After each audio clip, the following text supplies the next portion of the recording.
Hello everybody, good afternoon and welcome to the United Stands. This is Manchester United against Southampton. Watchalong here on the United Stand. How are you all doing? Hope you're all doing very, very well. Trying to pump it up, you know. It's got to be 3 points for Manchester United today. We've got a strong side out. We're sponsored by Sneak. Let's bring that energy in early doors here. Lots to talk about as well. Lots to talk about. Yes.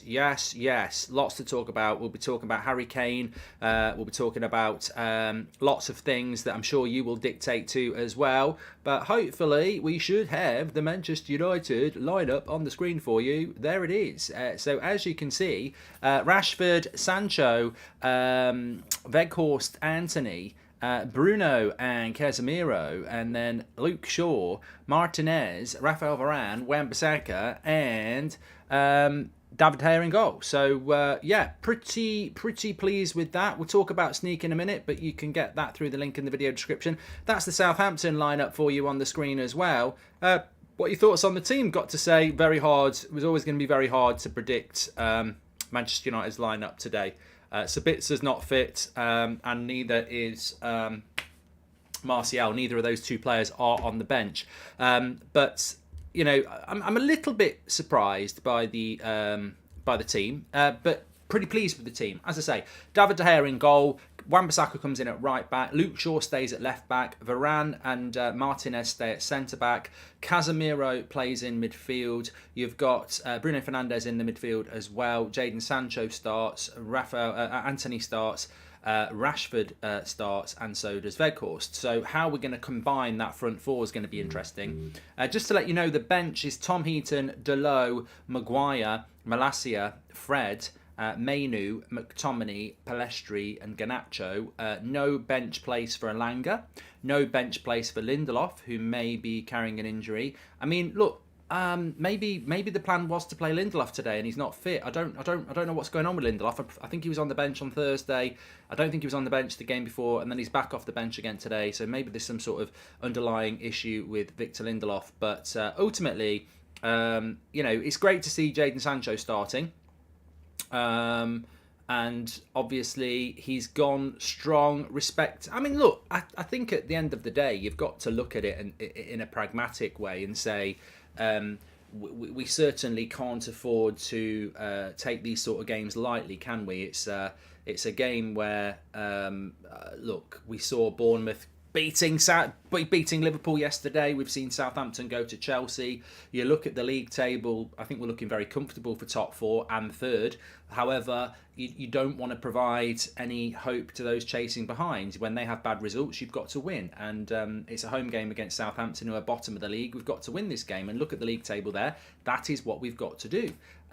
So, you know, I don't have a massive problem with Ten Hag going strong. We don't play again till Thursday. Maybe he can make some changes to that. I mean, Just Keevan says it's a very attacking side. I would suspect Bruno Fernandes is going to slot in next to Casemiro. And I think at number 10, I mean, it doesn't work, does it? Straight away, it doesn't work. Sancho, Anthony and Rashford, surely one of those is going to play at number 10. Unless Weghorst is playing at 10, Rashford's up front, Sancho to the left, Anthony to the right. Personally, I think Sancho is playing at 10. Weghorst is playing up front, Rashford to the left, Anthony to the right, and Bruno's next to Casemiro as an 8. Which is, funnily enough, what I've done on my FIFA career mode. Now, that's FIFA, I know, but I've put Bruno next to Casemiro for a season or so. And Anthony Taylor is the referee, apparently, says Cameron. And then I've played like Sancho or Musiala at number 10 on my FIFA career mode. Now, that doesn't mean anything, but I think that Bruno is clearly going to be playing as a number 8 next to Casemiro because he's the only one who can. We're not going to play Sancho as an 8, so Bruno's going to play in a deeper role. And it just shows you the absolute engine that Bruno Fernandes has, that he can play in that position, which is going to demand more running from him when he's been playing most of our games since Christmas every 3.5 days.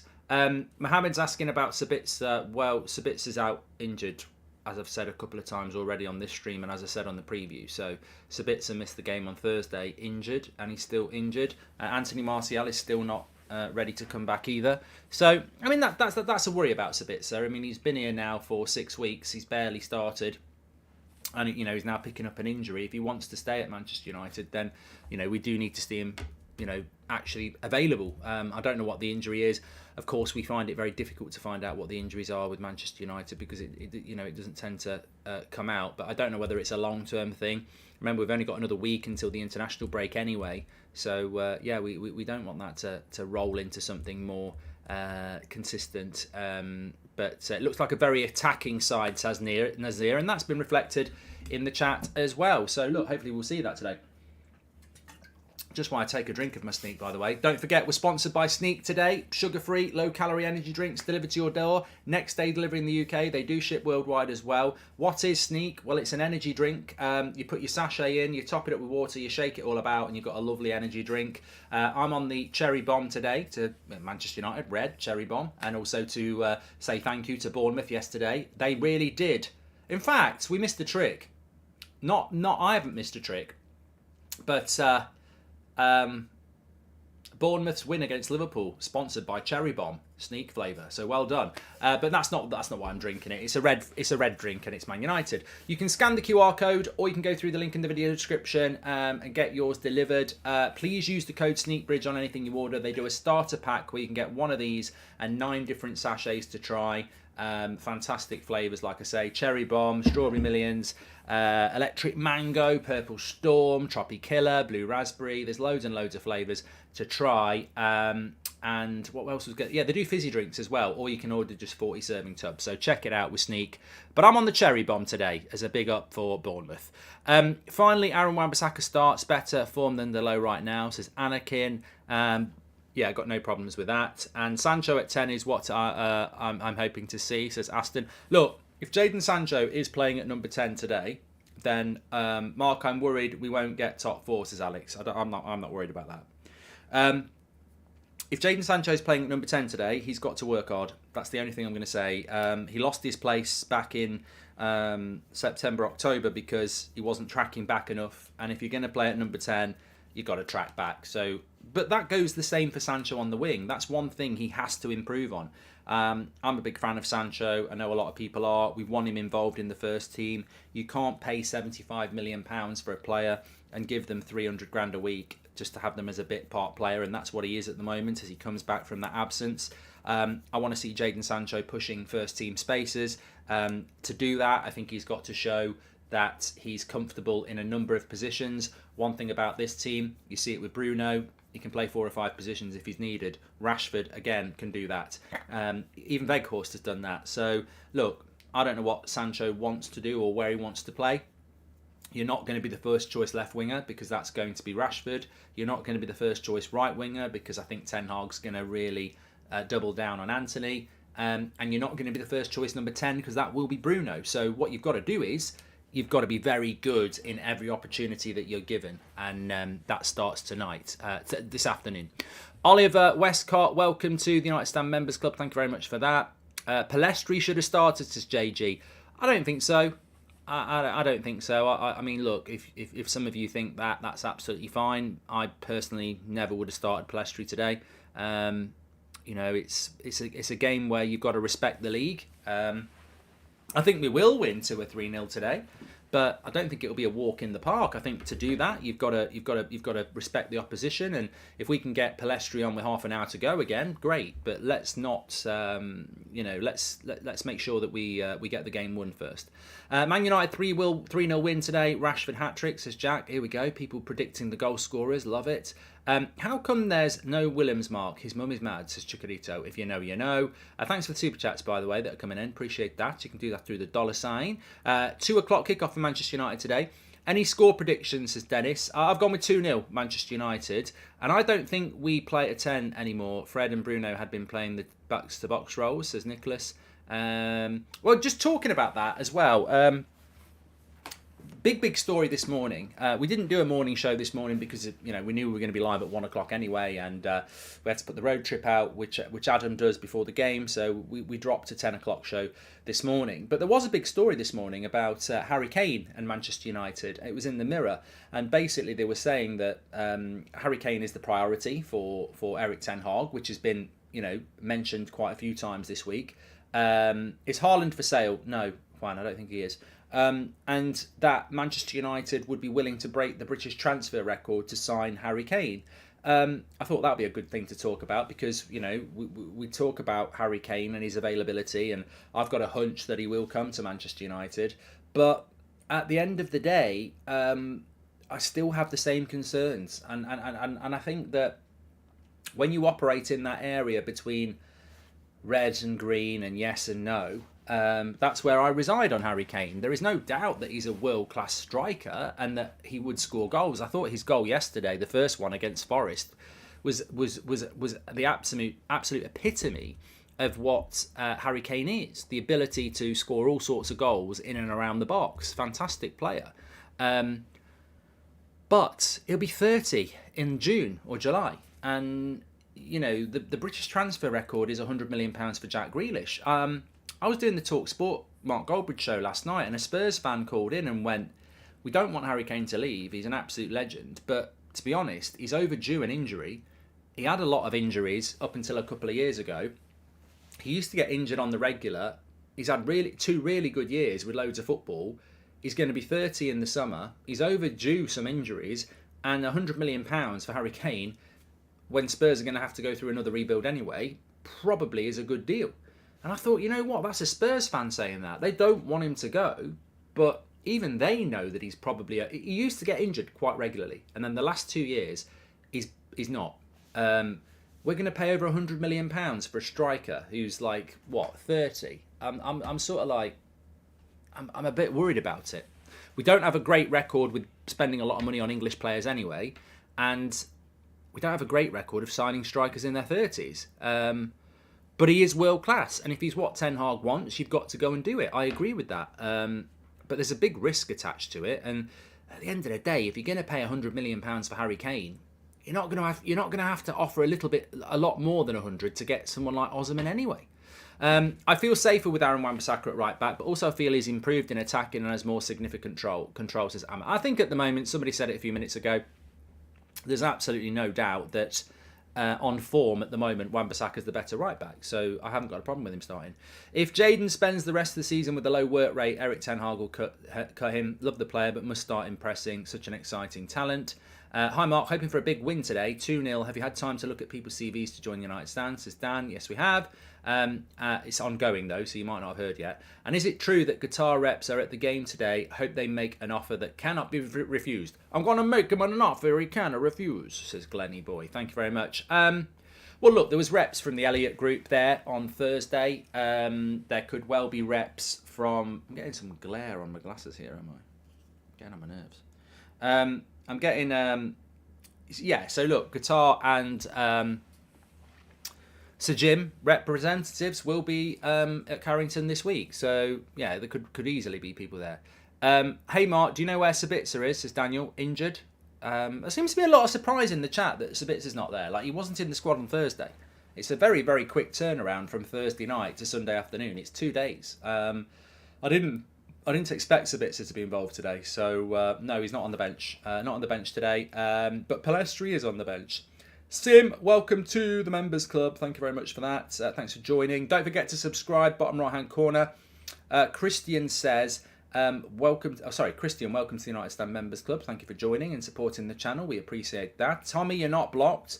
And he's got a knock, Sabitzer. Apparently, I don't know the full details. If we win 7-0 today, please host a Manscaped watch-along, says Rishi. And get Qatar in, break the bank, and buy Kane, Osimhen, and Frankie de Jong, says Neil. It's just going to be this. You know what? I've burnt the roof of my mouth. I just want to explain because I might sound a little bit different. Nosk, welcome to the Members Club. I've burnt the roof of my mouth because I was having my dinner before the show, and it was 10-1. And Mrs. Goldbridge said, "Do you want some apple pie and ice cream?" And I said, "Well, if I don't have it now, I can't have it till about 4:30, which is ages ago." So I said, "Yes, I'll eat it quickly." And it had just come out the oven, and I've burnt the roof of my mouth. It's really hurting, but it was worth it. It was worth it. I've not seen enough from Sabitzer to warrant a contract. Well, it's early days, silly. And do you think Osimhen can transfer his form to the Premier League, or would he struggle like Lukaku did, or Werner, Havertz and Sancho from Germany, says Robble? Well, you can never say never. I think if you've watched Osman, he's took it from the French league to the Italian league, which is very different. He's done it in the Champions League, which is different again. I think his natural attributes around power, pace and finishing would be perfect for the Premier League. You know, there's always a risk, but I think if we don't buy Osman, it's not like he's going to go to bloody Everton. He's going to go to a top club, so it's whether Man United want to do the deal or not. Harry Kane is Premier League proven, but he's 30 when we buy him. He is overdue some injuries, and on top of that, he's never won anything in his career. He's not a winner. You know, we've got to turn him into a winner, and also I think that there's a very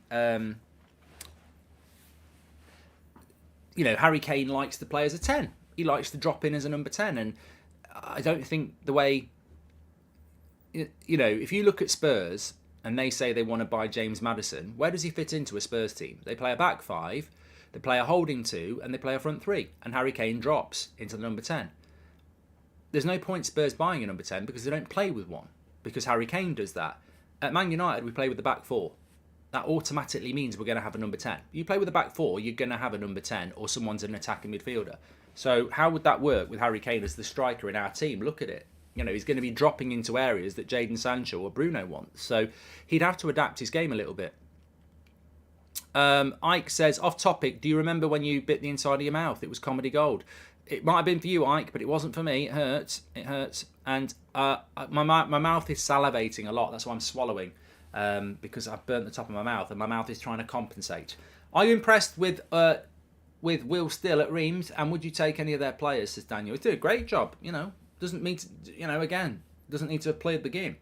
Mark, I think this is going to be a mindset that changes over time. Strikers are going for longer, like Benzema, so Kane might not be so risky, says Jacob. Yeah, well, look, exactly. I mean, it's only my opinion. Harry Kane might not get injured and might play like he's done for the last 3 years for the next 5 years, in which case he's worth 100 million quid. But there is a risk. I wouldn't take it. But if he comes to United, I'll back him 100%, and I hope he's world class. Did you watch the Everton match yesterday? No, hyperpower, I didn't, but good result. And Weghorst hat-trick today, says Leighton Smith. We heard it here first. Crazy lineup from Ten Hag, says Hamish. Yeah, if you're just tuning in, the time that the team news for Manchester United, particularly strong. I mean, I've got to say, really strong team from Ten Hag to go with. I personally thought we would see. I was almost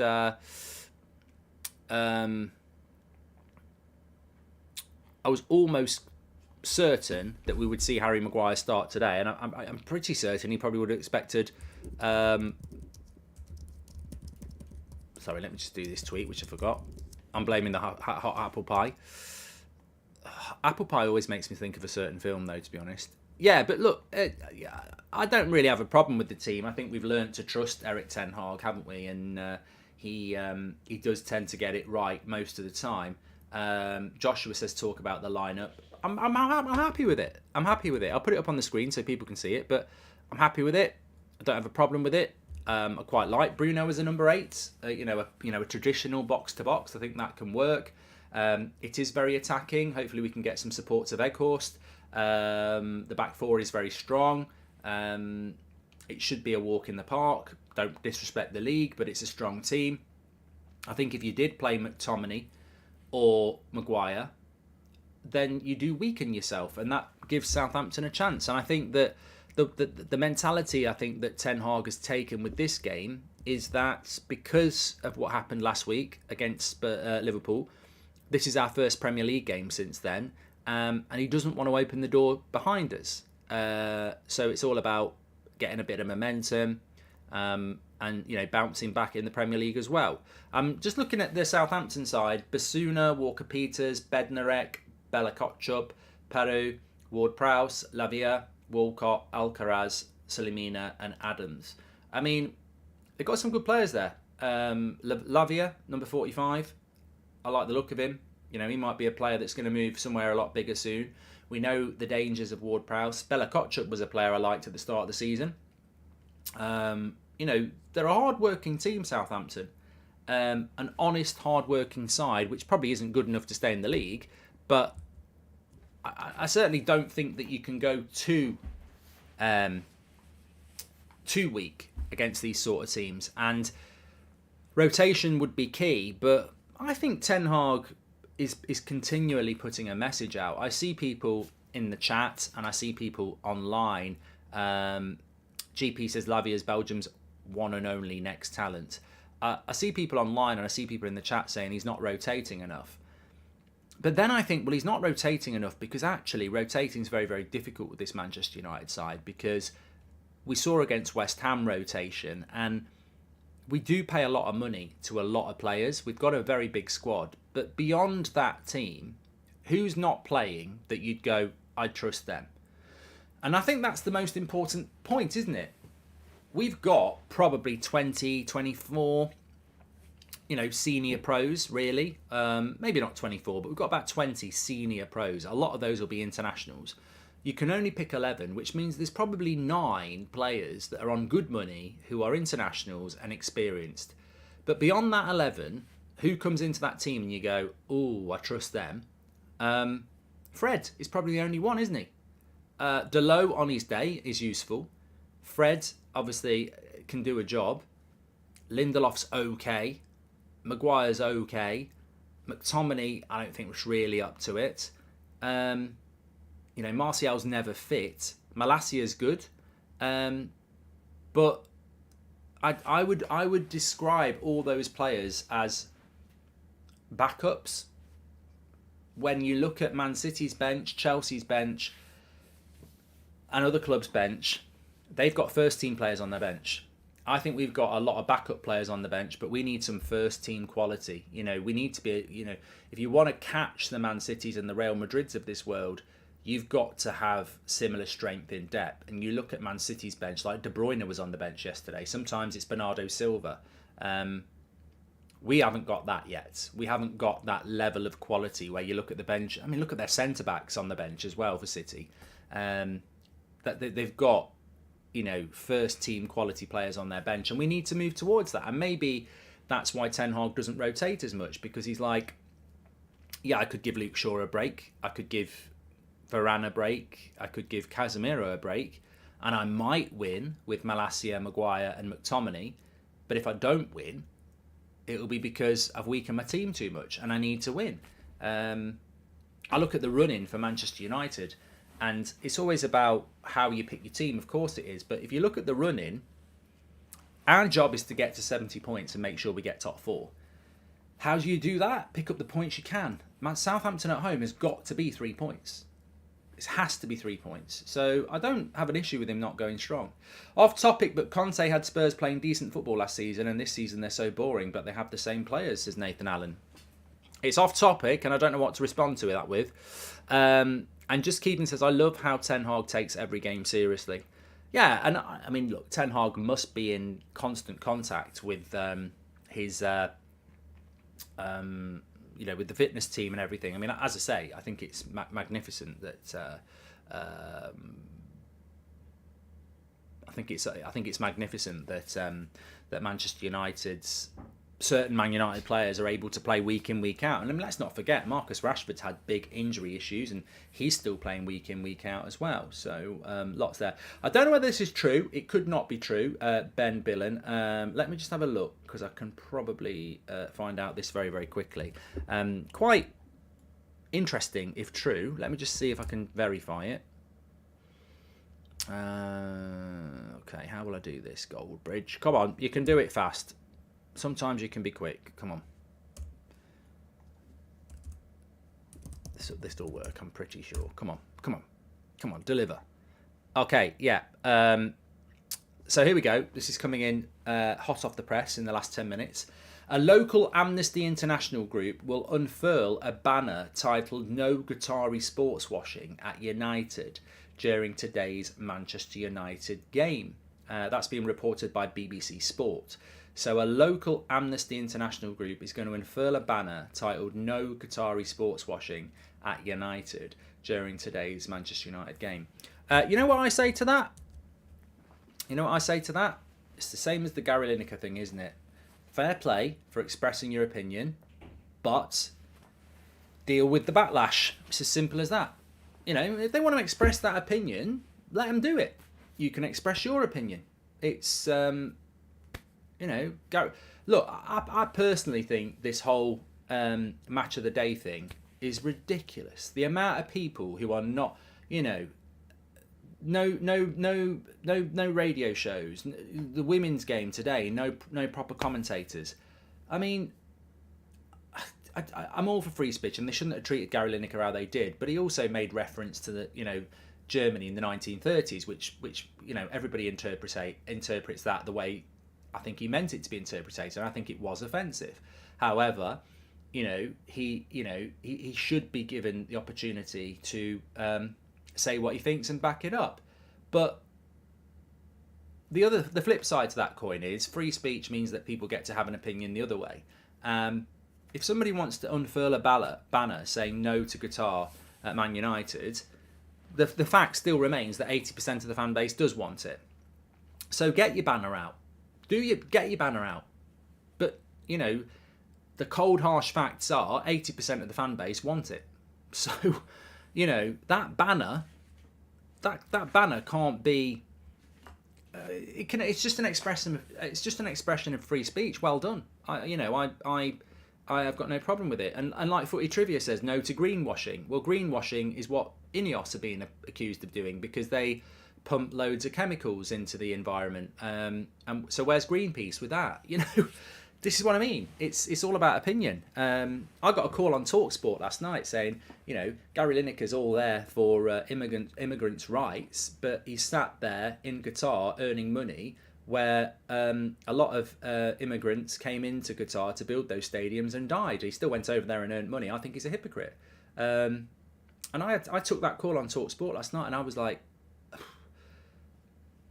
in some ways, you might be onto something there, of course, but it's all about opinion. I've got no issue if some group, like Amnesty International, feel strongly about something and they want to put a banner up. It'll be very interesting to see how that banner gets received at Old Trafford by match-going fans, and it'll be very interesting to see what happens with the sale. Look, I've been watching these stories for a long time around the sale of Manchester United, and there's hypocrisy, bias, xenophobia, you know, whatever words you want to use, and it's rife. The reality is, I'm guided by you. I'm guided by the fan base. Some of the fans don't like the United stand, but it doesn't mean we don't listen and look at what they're saying, because otherwise you're not reflecting the whole fan base. I'd be surprised if I'm wrong on this. Honestly, I don't do polls where we've got subscriptions for it. I don't write articles because I've got a personal feeling on it. I don't actually have a personal feeling. I've got a video that's going to come out probably tomorrow morning about the Sir Jim bid, and it's quite even-handed about it. But the facts are, this fan base, in my opinion, well over 70% want Qatari ownership. And I'm taking the fan base as a whole here. Global fan base. But I actually think even the local fan base, and I don't even know what you class as local, because I know season ticket holders who fly in from Dublin every game, drive up from London, come down from Scotland, even coming in from Europe. So what is a local fan? It's hypocritical and nonsense when you try and even analyse what a local fan is. Is a local fan somebody that lives around the ground? Loads of them don't even have season tickets. Is a local fan a match-going fan? Well, they don't live locally, a lot of them. So, look, let's say match-going fans. I think even with match-going fans, it's over 60% that want Qatar, maybe even as much as 70, maybe even as much as 80. So, I think the issue is, and correct me if I'm wrong on this, what's the predictions for today, says SR? I think a lot of people are going for 2-0. I think the issue is, a lot of people are scared to say why they don't want Qatar, so I respect Amnesty International if they're going to put up a banner. At least they're being honest. And a lot of people are scared to say they want Qatar because they feel that they'll be, you know, ridiculed or, you know, told that they're pro, you know, what Qatar's rules are. Like, you know, women and gay rights and things like that. So I think it's I just think say what you think. You know, if you want Qatar to own Man United because it's wealth, say it. If you don't want Qatar to own Man United because of sports washing or something else, say it. I think at the moment everyone's sort of dancing around the subject. Just say it, you know. But obviously we know what's going to happen. That Amnesty International banner is going to get picked up by every journalist and every media outlet that doesn't want Qatar and made into a big thing. Mark, my name, Imma, name my child after you. Never has a Salvadorian had a name like it before, says Christian.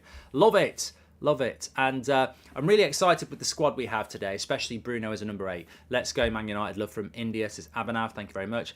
And I think 2-0 today, and Qatar in isn't really necessary, so Jim is probably better, says Logan. Express your opinion. Express your opinion. The xenophobia is scary, says Zhao. United should stand up against it, at least when getting Qatari ownership. One battle at a time, all at once, and they'd run away, says Zhao. I just bought a Veghorst shirt, Mark, says Anton. And Qatar in, this is football, not politics, says CGI. Thank you for your super chat, Finn. And predictions for today. I'm going to go 2-0 today. I think Man United will get the job done. City fans can swivel on it, says N. And hi, Mark, love from India. You should do a tour here as well. And got to be Qatar. Their human rights are better than ours, says Super Kev. And how would you feel if Mahrez was signed, says Suho? Well, it's not going to happen, is it? Sancho's playing at number 10, apparently. That's coming in from Harris. Let me just start the stats carousel as well, by the way, because it's been stuck on the United team for quite a while. I'm not putting my United career mode on YouTube anymore because that's Football is a Football channel. My gaming channel is Twitch. So that's why I'm not doing it.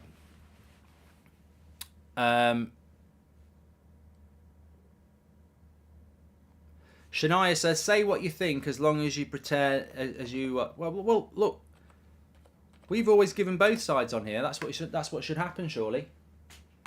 So, you know, what do you think of Cancelo at United? Why people keep linking us to Man City players? Just I'm not doing it anymore. Hey Mark, recently lost a friend to cancer and I'm hoping Man United result can bring a smile to my face again. Love the content, Mark. Keep it up, says Hamza. Well, look, thoughts with you and your friends, family. Can we do a Tevez with... I mean, I'm sorry, I was going to mention this anyway, but we will mention it now. Very important to mention this as well. You may have seen it last night. Manchester United Supporters Trust, Ian Sterling, who's been involved with that for years. Sad news that he passed away at 57 years of age yesterday. Manchester United will wear black armbands as a mark of tribute to that.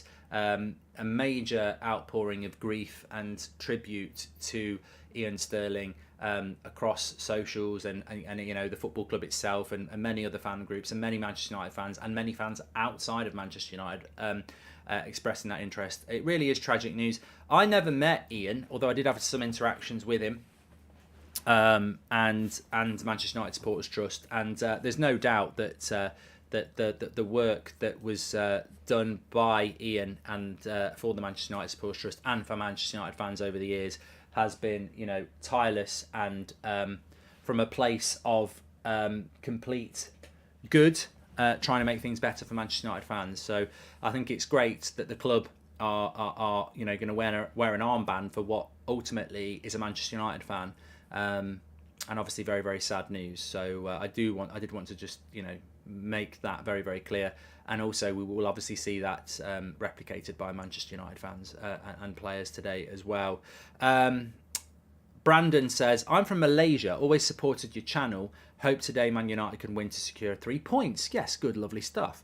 But why is it such a big issue for Man United? It's not like Newcastle got so much attention, says Sim, and clearly it's the recruitment department that wants HK, Harry Kane, not Eric Ten Hag, because no one else would buy him. Eric Ten Hag historically prefers younger, more dynamic strikers, says SK. Mark, notice your breathing is getting quite heavy lately. Please take care of yourself. We need you, says Charlie. Right, Charlie, I'm going to block you, sorry. I had this nonsense on Friday. I'm bored of it. Bored of it. Woodward's Galactico strategy fucks the club up. Forget the basic strategy of buy low and sell high. Barring James, I don't believe we made a profit, says Steve. Thank you very much. And hi, Mark. Can you say K is a bench merchant, says Ricky C. I tell you what, I've got a problem with at the moment. My mouth won't stop salivating. Sorry for all this swallowing. I burnt the roof of my mouth on some apple pie, and it's really getting on my tits.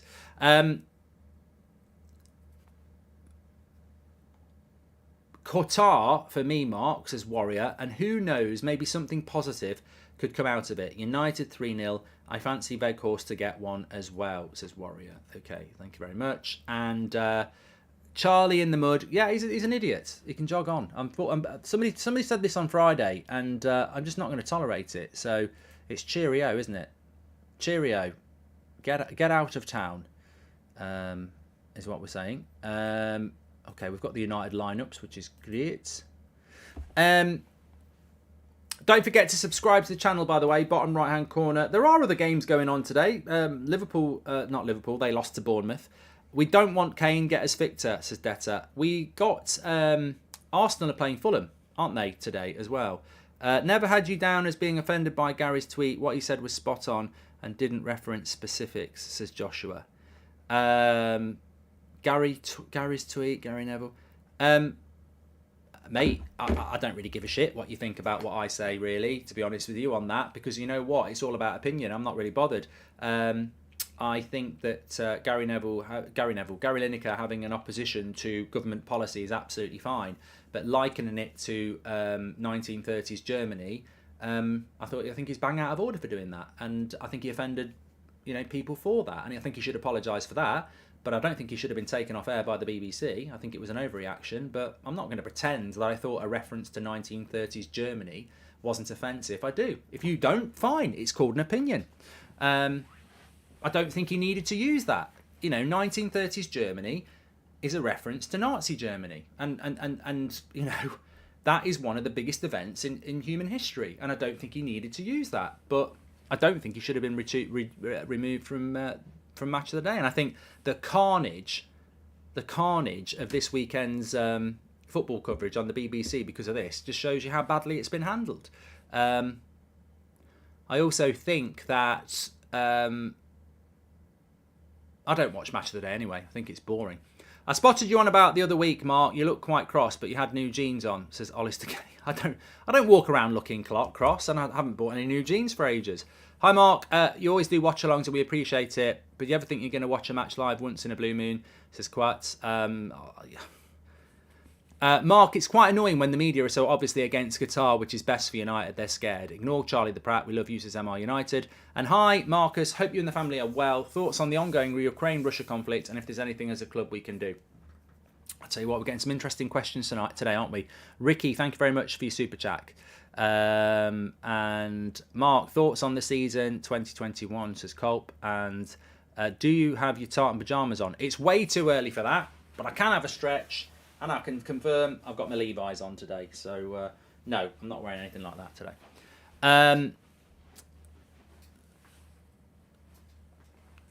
Do you think Martial will start in the cup match, says Happy Feet? I don't know, Mark. Sorry, I don't know. Happy Feet 11. Talking to myself now. I don't know. I mean, Martial has been training with the team for the last 2 weeks. Of that, there's no doubt. But I don't know that. I don't know whether he'll start in the cup. It's hard to say because I don't know whether. When you think about it, there's only a week to go until the international break, and is Ten Hag now thinking, I just want to not play him for a few weeks while he's fit and see if he has another relapse, or does he throw him in? Apparently he was quite close to playing the game today, or being on the bench today, but he's obviously decided against it. So it feels to me like there's a layer of cotton wool around this return to football for Anthony Martial, and Eric Ten Hag is clearly taking his time on it.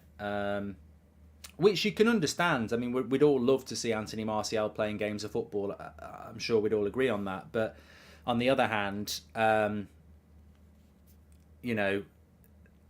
how do you do that when you don't know when he's gonna, how quickly? I mean, look, it's appalling how quickly he's got himself injured again and again and again, isn't it? So I think it'll be interesting to see how he does it.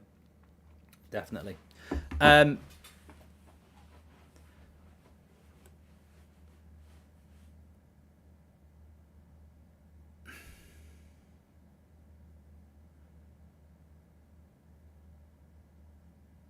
Keith Downs, I'll tell you what, Keith, I'll offer my opinion, I'll tell you my opinion, and I'll stick by my opinion. You can call it ignorant, but I'm still standing by it. I didn't like the 1930s Germany reference by Gary Lineker. Own it and move on.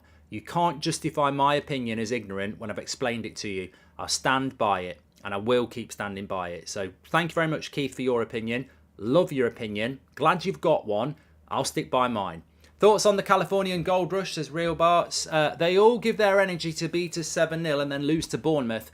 Good squad for today. A 2-0 win for me, says Desert. And state media firing sports presenters because they call out government policy which they admit is against the law and human rights. Yeah, nothing like 1930s Germany, says Sam DLB. No, mate, I think you're being quite offensive. Do you know what happened in 1930s Germany? And we're not talking about I mean, this is. You know what? This is actually why I don't really like what Gary Lineker and Gary Neville do. They're constantly talking about politics. I hate politics being brought into football. I just want to talk about football. And all weekend, everyone's getting all political, and I hate it. I hate it. I mean, it's the freedom of speech to do it. It's the same as Amnesty International hurling their banner saying we don't want Qatar at Manchester United. But, you know, ultimately, as soon as you bring politics into football, you're not arguing about who should be captain of Man United anymore, or should Southgate be the manager. You get everybody coming in, and this is why I avoid it, because people get ridiculously offended and aggressive about politics, and I'm just like, I'm out. I'm not interested. You get called a Tory. I'm not a Tory. I was brought up in a working class environment where we didn't have a lot of money, and neither did my friends and everybody else around me. So, you know, I can't be arsed with politics because people get really aggressive, really offensive. They start painting you in a different way, and I can't be arsed with it, to be honest. But I'll stick by what I said. I didn't like that comment, but I don't like, you know, freedom of speech being pulled up. But I tell you what, I'm not talking about it anymore. I want to talk about Man United against Southampton. Third time, can you please call Ben a Liverpool supporting prat? Also up United from New Zealand, says Jack. Mark, doesn't this whole ownership conversation remind you of Ten Hag versus Poch again? Media pushing for Ineos, whilst most fans would rather have Qatar. It does, Robble, and at the end of the day, it's a very similar situation, because we didn't get to choose Ten Hag and the media didn't get to choose Poch. The club made a decision that thankfully came down on the side of us. Hopefully that's going to happen this side.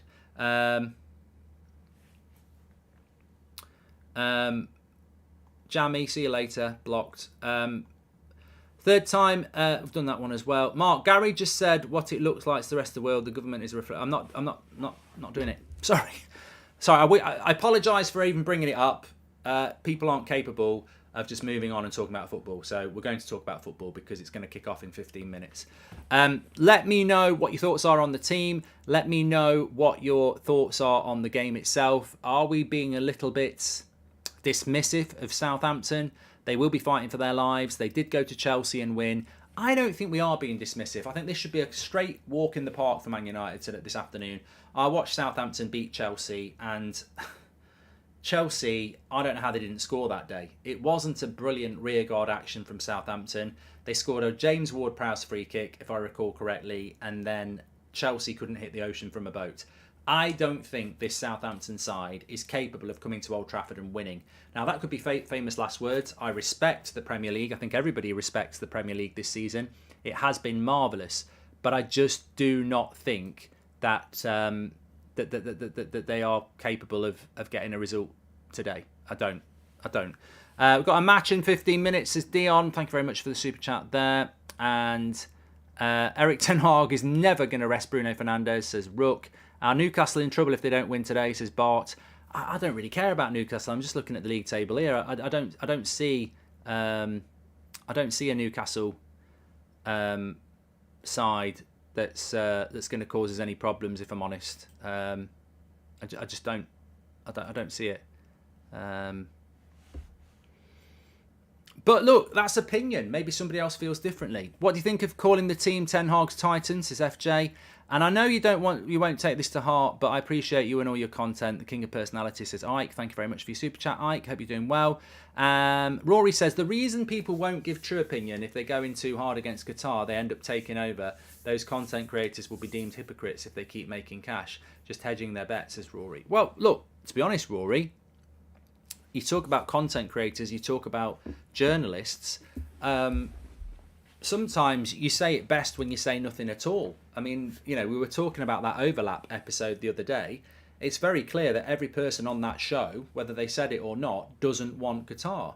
They won't all stop doing what they do if we get bought by Qatar. They'll still sing songs. They'll still, you know, support the club. So I think a lot of people, you know, the people who don't want Qatar, whether it's mainstream, you know, presenters, journalists, social media, whatever. You know the people who don't want it. They may as well just say why they don't want it, because saying, oh, it feels like cheating, I mean, that's a load of bollocks. Kane is like the Poch option. Osman is the Eric Ten Hag option that we all know will be better. Hope right choice is made. Shout out John, Liz, Joe and Laura, says Joseph. And the fans want Osman, the media want Kane. Use your magic mark and influence the club. The same when we wanted Ten Hag over Poch, says Rax. But I don't know that. I mean, what if Ten Hag does want Harry Kane? I want Ten Hag to get what he wants. Like, I don't know that 100% that Ten Hag wants Osman. The club does want Kane. They've wanted him for a long time. Sancho needs to perform in a 10 role. Otherwise, I worry about his future under Ten Hag, although he doubles down on Anthony when he can play only right wing, says Lee. I love cherries. Almost 4 years, says Sean Atwood. And welcome to United Stand Members Club, Rax. Hi, Mark. I just came in. Is the United lineup really like this, or is Sancho going to play at 10 with Weghorst as a 9? I think that's what will happen, Kirash. Mark, could you do a YouTuber's version of Match of the Day in That's Football Studio, like when you're in YouTuber Google Box? Get YouTuber pundit fans, says Nathan Allen. It'd be great, but we haven't got the rights. And Mohawk, thank you very much. Talking about cherries, I'm on the cherry bomb today. Sneak is sponsoring our stream. Sugar-free, low-calorie energy drinks delivered to your door. Next day delivery in the UK. You can get one of these and 9 different sachets, flavours to try. Put your sachet in, water there, shake it all about. You've got a lovely energy drink. You can get 9 different ones to try as part of a starter pack. Please use the code SneakBridge. Really helps the channel out. A big shout out to Sneak. They also do fizzy drinks as well, which are really nice. Some lovely flavours. I'm on the cherry bomb today, but they've got blue raspberry, purple storm, loads of other flavours to try as well. I just wouldn't buy Kane, says Savish. Mount for media circus comes with it. Why don't this media clearly say they want Maguire captain when they blame Bruno for the loss, says Savish.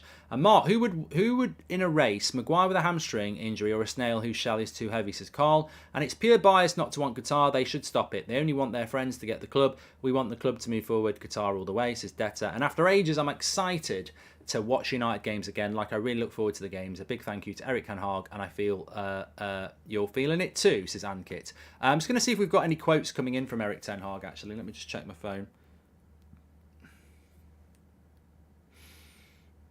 Okay,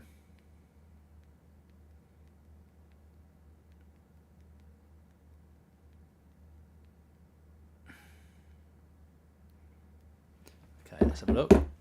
So, Victor Lindelof is not in the squad due to illness. That's what Eric Ten Hag has confirmed. He also says, we've seen on Thursday night how good Bruno is acting in that position as a number 8, and he can play that role as well. I think Sancho's going to play at 10. We need a strong press. We need quick feet in the midfield. You need a player there who can create, who can run in behind, which Jadon can do. Freshness is one objective, but also from a tactical perspective, they have quick attackers. Aaron Wan-Bissaka is a really good defender, says Ten Hag.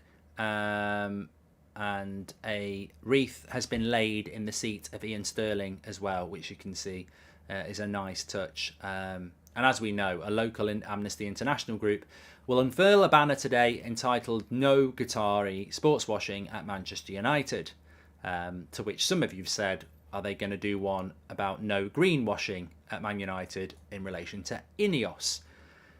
Interesting, isn't it? There's never something not to talk about in relation to Manchester United. I Well, you know what? Just very, very quickly, because we're only about 9 minutes away from the start of this game. Please do subscribe to the channel, by the way, bottom right-hand corner. You're very, very welcome. Remember, we're live every night at 8 o'clock, every morning at 10 o'clock. But you know what? I think one player that we probably haven't discussed, we've spoken about Wan-Bissaka, we've spoken about how strong Ten Hag has gone, but one player we haven't discussed is Anthony. And after his goal on Thursday, which was nothing short of world class, his general performance you'd probably describe as okay. What we need from Anthony is for him to start kicking on now. And I don't care if he doesn't score today. If he has a great game, that'll do. So I hopefully Anthony can have a good game today. After ages, I've done that one. Thank you very much to you. I missed the days when we had the fans calling on Skype. Those were the early days. Good to see how the channel has grown. It will be back, Dan the man. Don't worry. Since I've been doing the Talk Sport show and the call-ins on there, we're desperate to start doing them on the United Stand. Could be Casemiro sitting as one CDM with Sancho and Bruno as cams. I don't think that will happen, Nick. You might be right, but my interpretation is that we'll just do what we always do. Casemiro, Bruno in the 8 role that Fred plays, or Eriksen, and then and Sancho will play the Bruno role. I do think the price might be a bit too high for Kane, but he's perfect in every way to play this system. He's the best all-round striker available, says Farmy. And Johnny, you're a legend of the chat. He's gifted 10 United Stand memberships.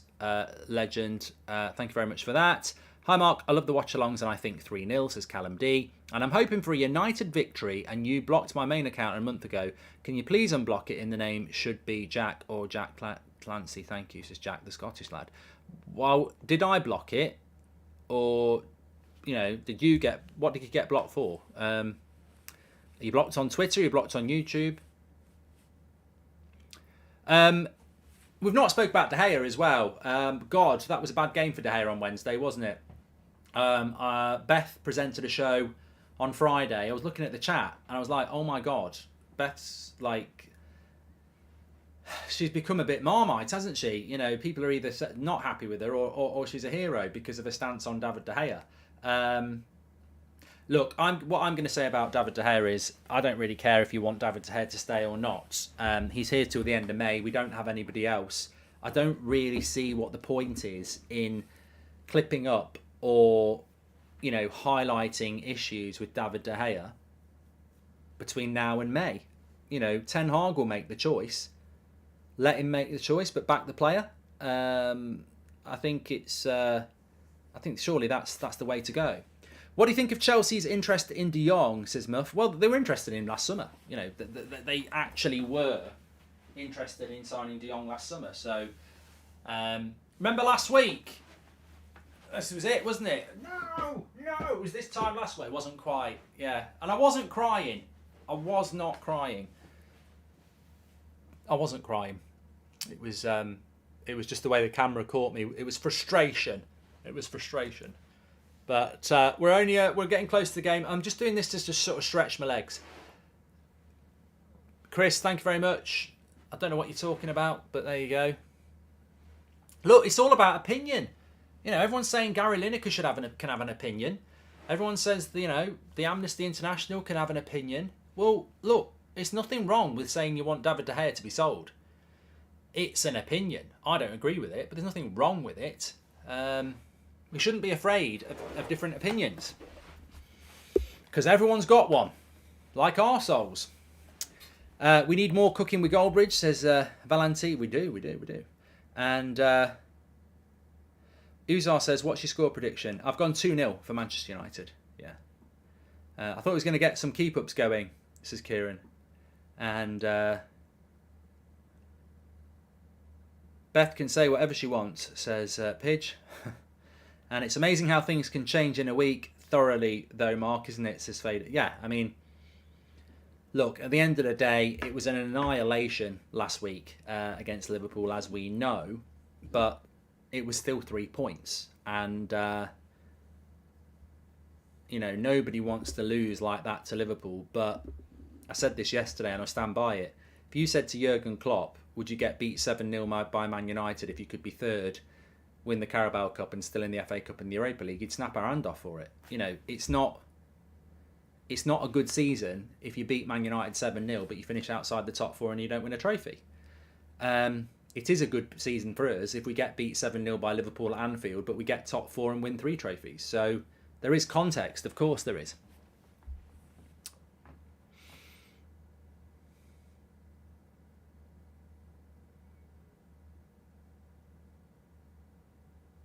Fair enough, just be careful, bro. Love your content, says Chris. Thank you very much. And Kane plus Ivan Ferguson as understudy or Osman should cost roughly the same, says Rory. No, you're wrong. Rory, how can Ferguson and Kane cost the same as Osman? Yeah, no, that's just pro Kane. Kane's gonna cost about 100 million, and Ferguson's gonna cost about 50 million. That's 150 million. Osman's gonna cost just over 100. So, I don't think that's a financially. I don't think you can get Kane and Ferguson for the price you pay for Osman. Hello, Mark. Will you react to Arsenal versus Fulham goals as well? We'll certainly keep an eye on it, Mohammed. There are other games going on, so we'll certainly keep an eye on them. Tough game for Arsenal today, but it's not really impactve on us, is it? I mean, we're not in a title race now. Kane, we've done that one from Rory. And Mark, do you want to come to Leeds to have a drink with me and my brother? If it's no, just call him Inbred. Thank you very much for your super chat. Thanks very much for your offer.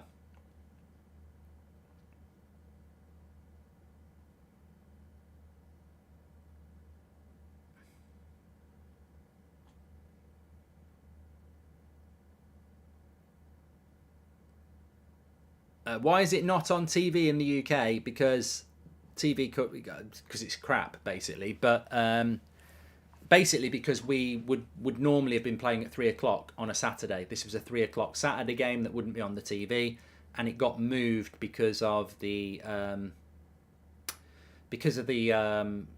in the Europa League. So we were never the 2 o'clock televised game. It was always Arsenal Fulham. Hi Mark, can you do that stretch when you thrust your hips, please? Says Harry Maguire. LW says, what's Ten Hag's obsession with Weghorst at 10? He doesn't have one because he's not playing him at 10 today. He's going to play...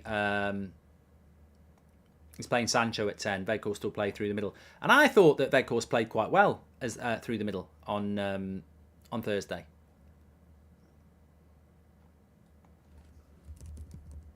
He's slow. He's slow, there's no doubt about that, but he did make some good movement in the box.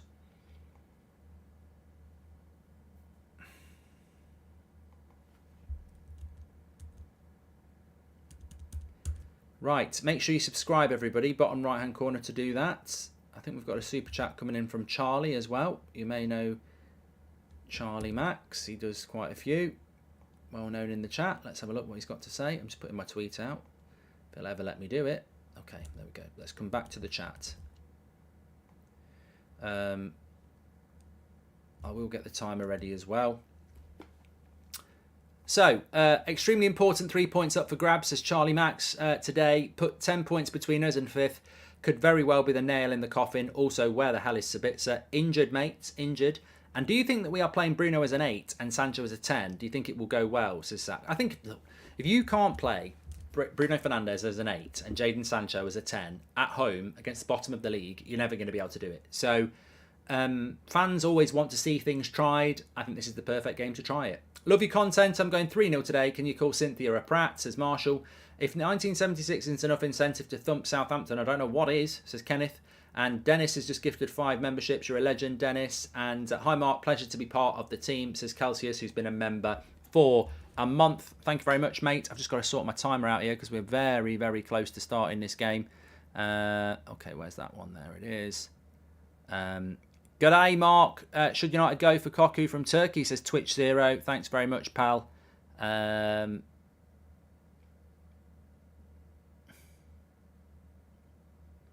Best Green says Southampton aren't as bad as you think. I'm not saying that they're bottom of the league, mate. The league don't lie. They're capable. They are capable. Hi, Mark. Love your streams, says Cloudy. Thank you very much. They're capable of getting something here, Southampton, today. Absolutely no doubt about that. Do not disrespect this Premier League season. Nobody can do that. Bournemouth yesterday won, of course. That's what happened there as well. So, look, we're up and running. The timer's going for you there.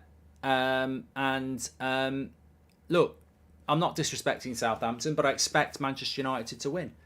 That's what it's all about. Hi Mark, getting ready for the game. Got my beer mid-argument with the missus. Stomped my toe. Dropped my beer. Scared to look down to see the cat covered in beer, says Sean. Okay. Veghorst is the man, says Robert McCormack. I didn't know you were a big fan of his, Robert, but thank you very much for that. Appreciate it. Let's get ready to rumble. Who did Bournemouth beat? Liverpool 1-0. And hi Mark, my score prediction is Man United 4-0, Southampton. Hope for a great game today, says Matt. Yeah, I think the main thing is most people say it'll be a clean sheet, which is not always a given in the Premier League, but I think it shows you how good Man United have been this season. I got my ticket for London. Can't wait. Is there much chance of meeting you, says Axel? I'm trying to figure out how to do it, you know. Yeah, there is. I mean, maybe get there a bit early, something like that. That's probably what I would say. But we'll sort something out. If Kane costs 90 million plus, why not spend a bit more to get Osman? Younger and more to prove, says Lewis. Well, look, here's a quick financial lesson for you, Lewis and everybody else. If you pay £100 million for Harry Kane at 30, how many years are you going to get out of him? 3? 2? 5? If you buy Osman for 120 million, he's in his early 20s. You're probably going to get 8 or 9 and resale value.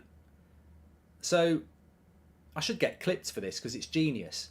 It's way better to spend 125 million pounds on Osman than spending 100 million pounds on Harry Kane, because Harry Kane will only give you 5 years max if you're lucky, whereas Osman will give you 5 years and will probably have resale value as well. Or he'll give you 10 years and stay forever. So financially, it's worth spending £25 million more on the younger player. But that's not necessarily how United will think about it. All right, Goldie, brilliant content. Keep it up. 3-0 today. TUSFC Ultras, says Daz. Thank you very much. Luke says, what if he flops and he's gone for 50 million in 2 years? What if Harry Kane becomes injury prone in his 30s and hardly plays? Hi, Mark. Love all the content you put out. Leroy, you're blocked, mate. Thank you very much. Why put yourself out? Why do it? And welcome to the Members Club, Matt. Thank you very much. And let's go for a big win today. Hope David will make us forget the last game too, says Josh again. Look, David De Gea had a bad game distribution-wise against Betis, but actually in previous games, he's been bloody brilliant. So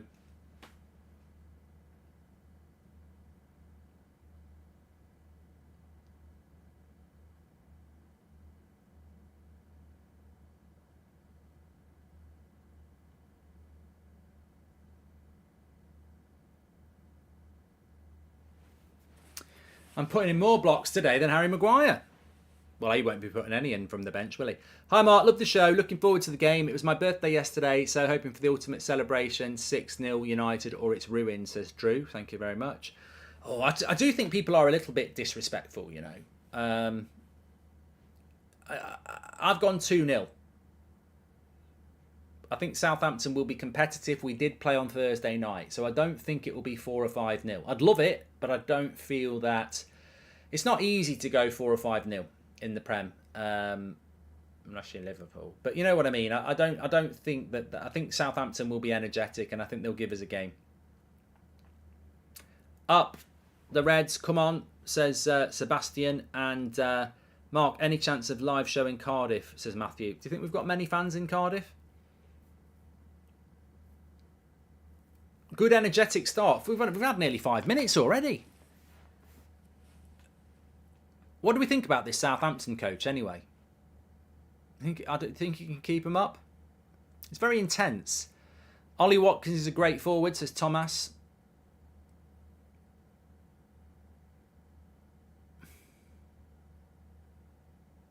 Gary says he doesn't like the midfield. He'd like to see more in midfield.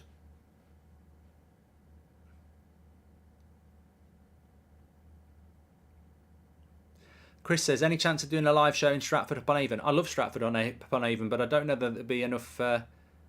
Here's a chance for Anthony into Wan-Bissaka. Crossed, and keeper gets hold of it.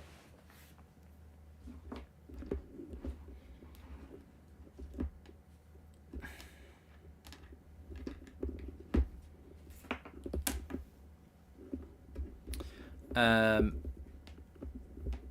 think that Man United will get Qatari ownership, says Fred Lynn. Well, I don't know if is anybody in the chat who is watching the game. Has anybody seen any banners for Qatar against Qatar? Who's your favourite player in the world? Says I don't know at the moment.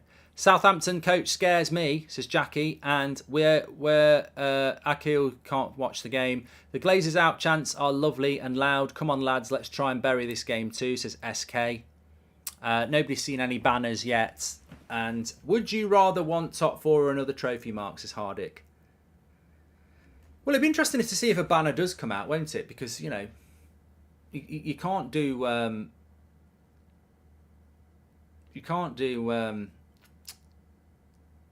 Glazer out banners. So it could be a banner-free zone, says Michael George. Exactly. Matter says that if you're in Serbia, you can watch it. Mate, I reckon you could probably watch it in the North Pole. It's just the UK that stops Man United fans from watching Man United play.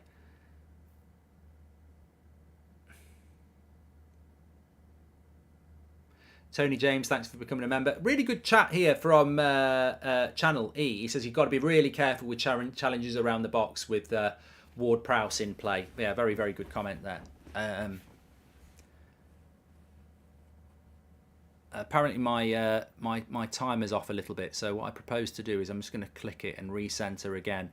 Will you upload Man United career mode to YouTube? No, Owen. Just go and watch it on Twitch. It's there to watch. Jack Murphy, thank you very much for your super chat. Mark, will the United Stand show be coming to Stoke? I don't think I'm welcome in Stoke, Aidan, and I can't say it bothers me.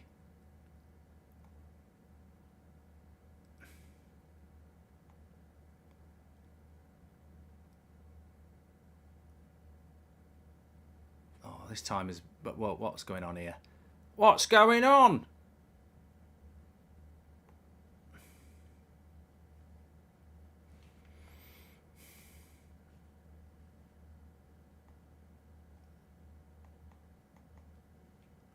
I'll sort it.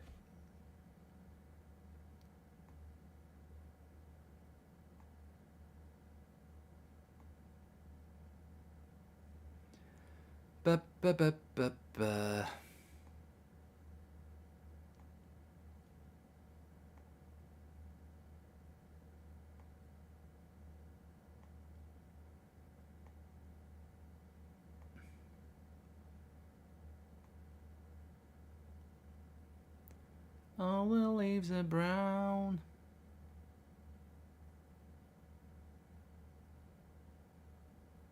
Okay.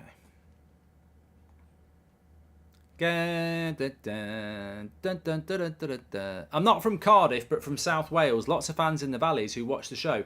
My mate even fooled me one time, pretending to be from the show, says Matthew Baker. Thank you very much for your super chat there, pal.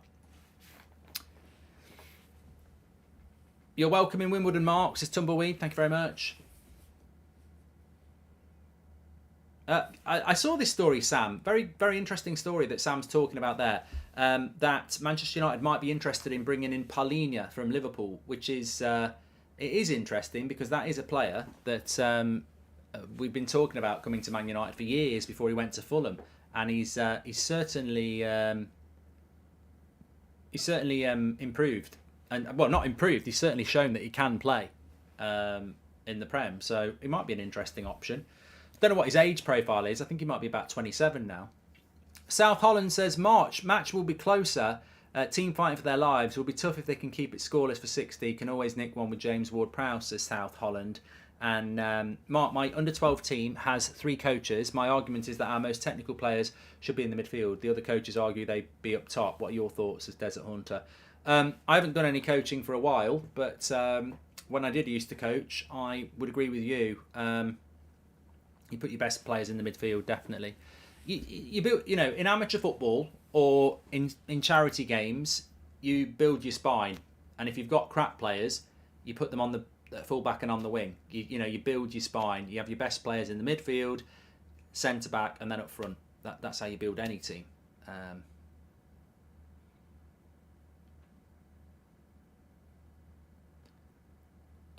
Martinez has just picked up a yellow card here. It's a long way out. Ward-Prowse won't shoot from here, but seemed a little bit over the top from the referee there to give him a yellow card. Bruno in the 8 is better than Bruno in the 10, says Ash G. Thank you very much. Pick one rule in football you wish didn't exist, says Jackie Boy. Well, it's very difficult to say, Jackie Boy, because I quite like early shot from Southampton there, straight at the keeper. We have rules that don't work, like the handball rule. There's no consistency.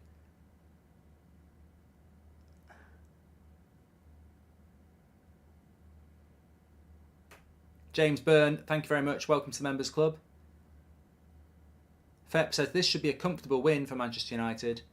I'm Ronnie Pickering, says Carbody. I'm Ronnie Pickering.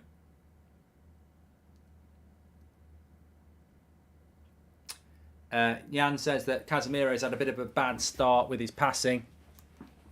As you can see, there's Martinez with a yellow card. Don't forget our stats carousel does update very, very quickly, whether it's the stats, the yellow cards, the goals. Big shout out to OneFootball for sponsoring it. You can download OneFootball for free by scanning the QR code in the top right hand corner or going through the link in the description. OneFootball, fantastic, a little app. You can get all your latest breaking football news, transfer news for any club. But also, one thing I do like about OneFootball is you could go into Man United against Southampton and you can individualise the stats. So you could have a look at how many successful passes Bruno's played, De Gea, whoever. So check it out for free. It's free to download on Apple and Android, OneFootball. Cyber says, it's kind of strange seeing the Southampton coach since he used to work as a data expert by my local rivals in Norway, says Siva. There you go. Thank you very much for that. John says that Anthony Taylor's already showing his bias side. Right, I've got a bit of space here for Bruno to put a cross in. Wasn't great. Tried to do it with the outside of his foot. Southampton clear it away. There are 2 other games going on at the moment. I think it's West Ham Villa. And obviously Arsenal are playing Fulham as well. So there are other games going on at the moment. Jim White drives an Audi, says Justin. Walker Peters is class, says Dixon.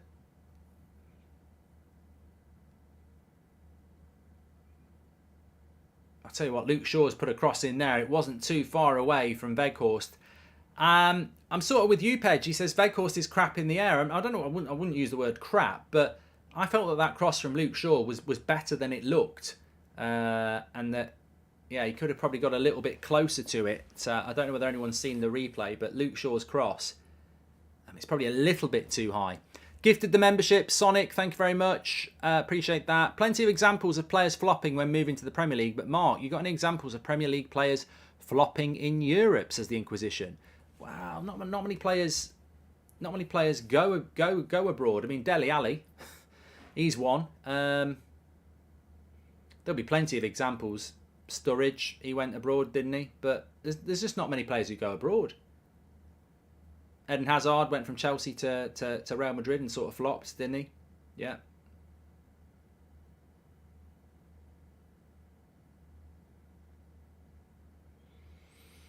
Arian says, great tackle by Wan-Bissaka. Mark, this might be sorry, SK says, Mark, this might be worth more against lower teams, but having Casemiro, Sancho and Bruno feels very creative, says SK. And Tyler Seeker, thank you. Well, look, if you're Southampton, I've got to say, if I was a Southampton coach and I saw Bruno in the midfield with Sancho and Casemiro, I'd be like, you know what? Let's get at them. I know they're very good attacking players, but Casemiro is the only good defensive player there.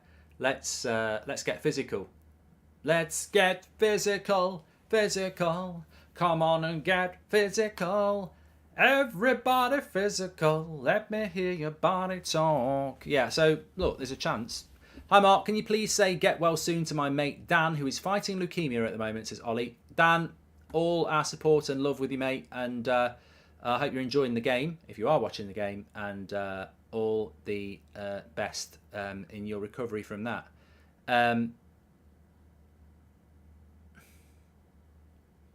Rich wants Palestri to come on already, mate.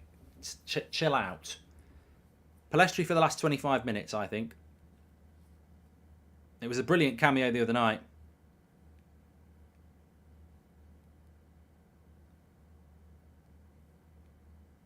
Oh, Jordan says there's loads of United Stand fans in Cardiff. Well, we'll probably do Cardiff next. Then we want to do Belfast and Edinburgh as well, so that'll be a nice little tour. Arsenal are winning 1-0. I don't know whether it's been ruled out for offside, but Arsenal are winning 1-0. Thanks for the updates in the chat. Tough place to go, Fulham. We won there. It was talking about young players. It was Garnacho who won us that one last game before the World Cup, wasn't it? So it'd be a good result for Arsenal if they can go there and win. But United on the attack here. Rashford's going to get a shot off. And Weghorst is fuming. Absolutely fuming. Absolutely fuming with Rashford there, Weghorst. Cross comes in. Well, no, the cross doesn't come in. He gets the shot, Rashford. But apparently Weghorst was wide open for a tap-in. And Rashford went for a weird sort of pass shot when it was such a simple cross to Weghorst, they're saying. I think it was. Not that I care, but do you think the likes of Maguire would be annoyed at no team rotation after 7-0? Yeah, of course you would, Nick. Of course you would. Or at least Ronaldo is enjoying himself in Saudi Arabia, wishing him a happy retirement, says Jackie. And Qatar in to Sebastian Bodri. Own goal for Arsenal.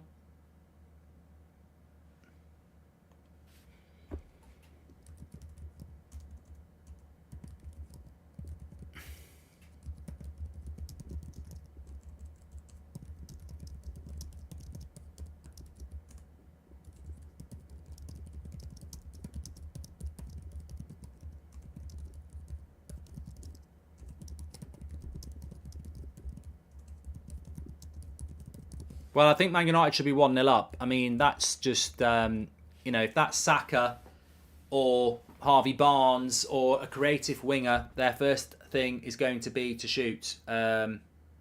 But I think with Rashford and Anthony and Garnacho, they all look to shoot first. I'm worried Martinez gets another yellow. Maybe Ten Hag should put Shaw at centre-back and bring on Malacia at half-time. It was a very early yellow card, Vincent, I agree.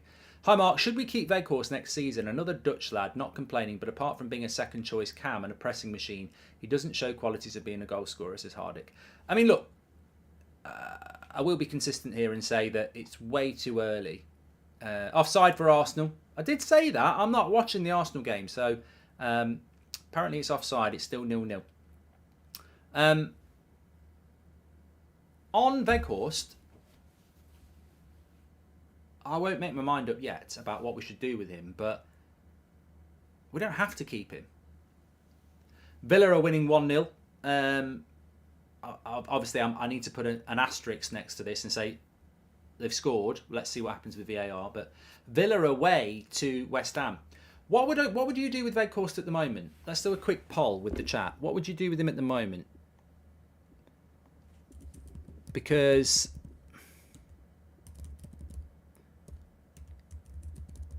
you can do a vote. I'm not going to say it because I don't know what the alternative is. My thing is that I'd keep him if we're not going to buy anybody else. If we're going to buy Ferguson and Kane, I'd let him go. So it depends what we're going to do. Really, if I'm being completely honest, I'd let him go and bring in two really, really good strikers. But if we're only going to get one, I'd probably keep him. I like him. He's very honest and hardworking, but talent-wise, I think you could get better. But if we're only going to bring one striker in, I'd probably keep him. If we could bring two in, then I'd probably sell him. Probably move him on. Closing time. Maxim, thank you very much for your super chat.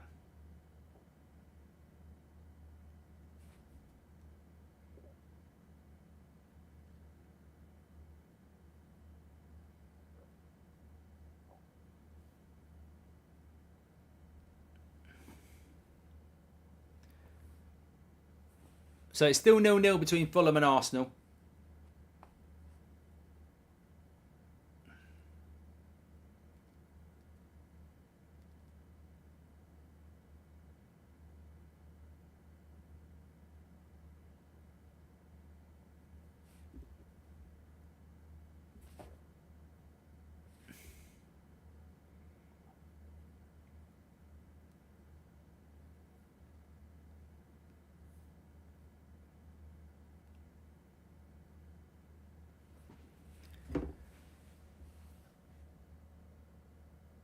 Arsenal have scored now, apparently. It is 1-0. Gabriel. Yeah, it is 1-0 to Arsenal. Pretty close on the Weghorst thing. I'm worried that United will buy Ollie Watkins as the HPN. And keep, if United manager Kane or Osman, then he can work as a sub or a loan maybe, says Sino. Well, I tell you what, brilliant defending by Varane, because Manchester United were in a 3v2 with Southampton there. 3 Southampton attackers against 2 United defenders, and Varane just positioned himself in a really good position and stopped the attack. Rich, thank you very much for subscribing, for becoming a member. But United were in a bit of problems there, but Varane defended it well. Some people in the chat saying that Manchester United have been a bit sloppy in this game. I think the first goal was key, isn't it? Do not let Southampton score first; they'll park the bus. That's exactly what they did to Chelsea.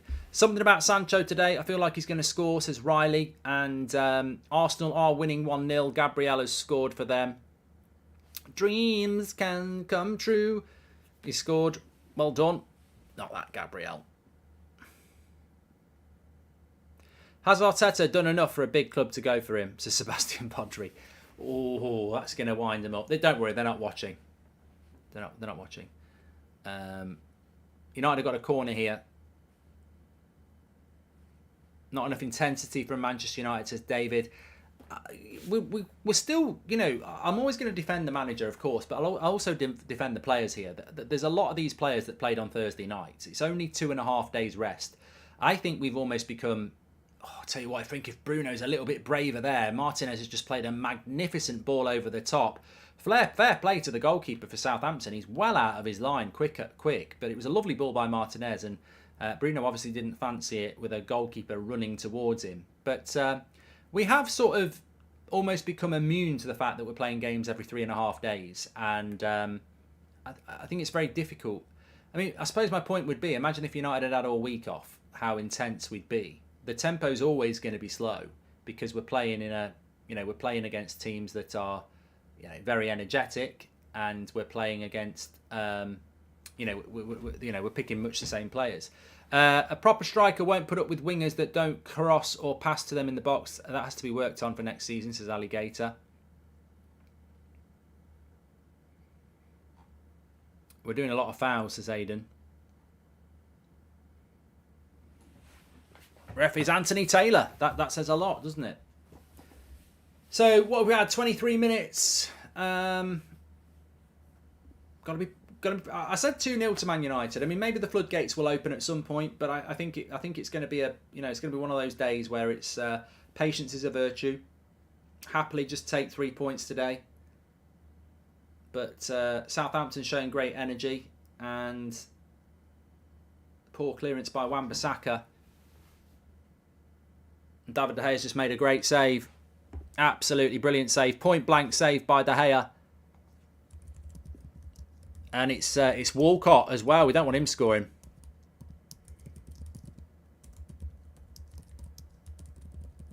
It's the reactions, really. It's straight at him, and it's a difficult one to deal with from that distance, to get it up and over the bar from so close. I mean, Walcott should probably save it. Probably score it. But it's the reactions from that close to be able to get it. People will say it's straight at him, but when something's straight at you, it probably hits you in the face and bounces back in, doesn't it? It's the way he gets it out and away. But Luke Shaw sleeping a little bit, says welcome. Well, exactly. You've got to look at it like that, haven't you? Walcott's not, he ain't Peter Crouch, is he? Vow. Now let me hear you say Weghorst, says Sam Allen. Vow. Let me see Weghorst. I like vote. There it is. Vote. There it is. Shaw needs a break, to be fair, says Marcus. He's probably not wrong. Another corner. We're under pressure here a little bit. Nice to see the pink hands in the chat. Don't forget, if you are a member, there are some classic emojis in there that you can use. Just click emojis, and there's some special membership ones that we don't normally get to see them, actually. We haven't had any new ones for ages. We need to do that. Thank God we got Dave. Don't like the disrespect he gets, says Raz. Well, yeah, Walcott just gets the run on Luke Shaw. But it's the reactions there. It's the reactions. Anybody could palm that. but it's the reactions to get it out of danger as well. Really good goalkeeping. Damiolo says that Luke Shaw's not playing well. Terrible performance from Manchester United. Apparently, a blonde girl who looks like Beth on the United stand has just stormed out of the ground fuming after that save. I can't confirm it or deny it. Someone in the chat just said, I'm in the ground and Beth's just stormed out. But it might not be Beth. It could be somebody else. Arsenal 2-0 up apparently. They're playing well, Arsenal. I tell you what, City will look at that and they'll go, oh, we thought Fulham might get a result today for us. And remember, Arsenal are away from home, so if they are winning 2-0, it's a very, very good result for them. Oomph, there it is. Voo, there it is. Voo, voo, there it is. It is 2-0 to Arsenal. Penalty at Villa and West Ham. I don't know who the penalty's to. I've just got a notification coming through that there's a penalty in the West Ham Villa game. So Arsenal had a goal disallowed as well. Storming start for them.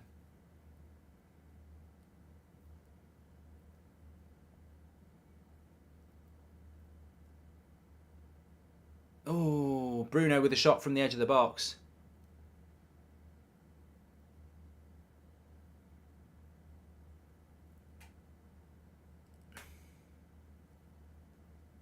West Ham got the penalty, thank you very much. One improvement I see is the wingers tracking back on the runners. Well done, Ten Hag, says Christopher. Gibbsy, thank you very much for your super chat. Appreciate it, pal.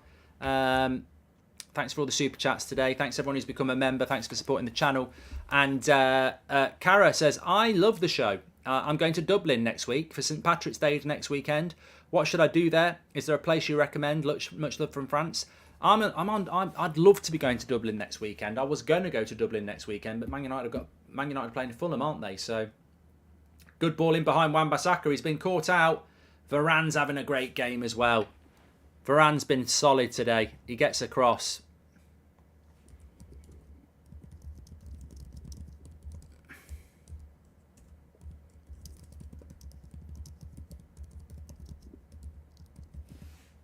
Yeah, Wan-Bissaka got exposed a bit there, but this is the thing about Varane, isn't it? His recoveries are so important, and Wan-Bissaka just got done, absolutely done. He's not a machine. You see, he's not a machine. He's a man. Varane man of the match, says Berry. But you know what? Wan-Bissaka's mistake there. People make mistakes, but Luke Shaw made a mistake, and David De Gea got him out of it. Wan-Bissaka making a mistake, and Varane got him out of it. And that's the whole point about having a defence that works together. Because maybe De Gea makes a mistake and Luke Shaw gets him out of it. Sam says, Varane's our best player by far this game. He's played really well. Remember, Southampton had a 3v2 and Varane got in there. Just going back to the Dublin question, though. I wanted to go to Dublin next week for St. Patrick's Day, but I can't because I've got to work. But I am there early next week because I'm doing the shows in Dublin, Monday, Tuesday. What would you do in Dublin? Well, St. Patrick's Day weekends, I've had a few St. Patrick's Day's weekends. It's crazy. It's not a fair reflection of Dublin, St. Patrick's Day weekend, because it's everywhere is absolutely...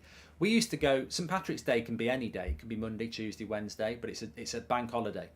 We used to go into Dublin at like 11 o'clock on St. Patrick's Day, and it could be a Tuesday, and the clubs would be packed at midday, like nightclubs would be packed at midday, like they would be on a Friday night.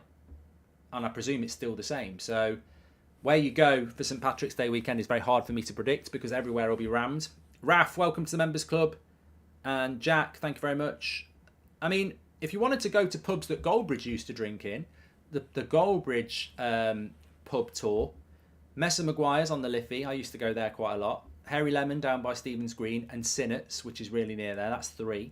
Copperface Jack's was the nightclub I used to go to quite on the regular. Break for the Border, but I don't think it's called that now, opposite Harry Lemon. So there's a few recommendations where I used to drink. The Goldbridge, I should do that, the Goldbridge pub crawl. Angry Brits just gifted 10 memberships. Thank you very much, pal. And And Jack's a new member as well. Mark, there's probably a few Arsenal fans listening. They like to focus on what big clubs are doing, says Gibbsy. Thank you very much, Gibbsy. And Mark, they've done that one from Gibbsy. Thank you very much. Oh, don't go to Temple Bar. I never went to Temple Bar, and I lived in Ireland for 3 years. I walked through it, but it's just where all the tourists go. Luke Shaw puts a cross in. Oh, Weghorst really just doesn't anticipate it. He doesn't anticipate it. Angry Brit's a legend, he is. Luke Shaw puts a good cross in here, and basically what happens is the defender goes to win it, misses it, and it falls to Weghorst. And he just can't put any power on it. It just sort of hits his head. It's not an easy chance.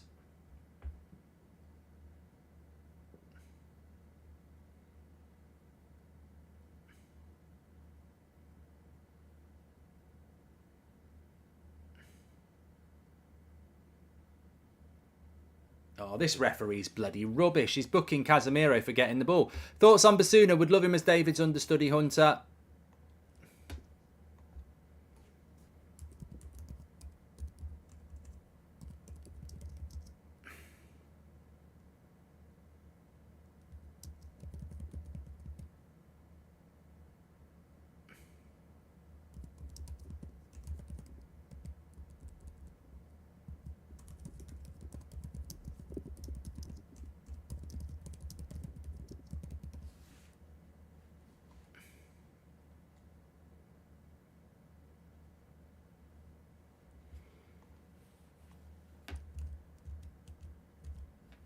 They're checking it for a red.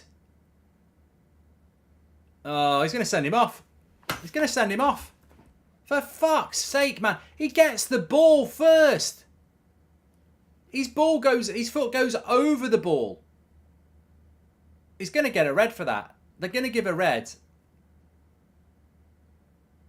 He gets the ball. He's going to win the ball and his foot's gone over the ball. He's definitely going to get a red. 100% going to get a red.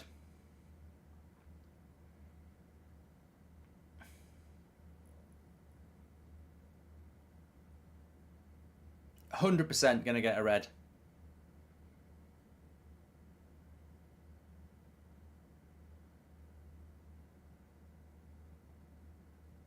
Red. He couldn't get out. He can't get that out. Couldn't change that quick enough. Absolute cretin ref. Counts again.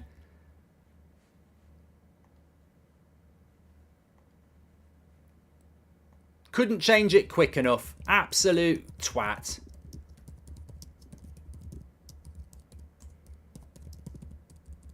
No idea about football, that ref. Yes, he goes over the top.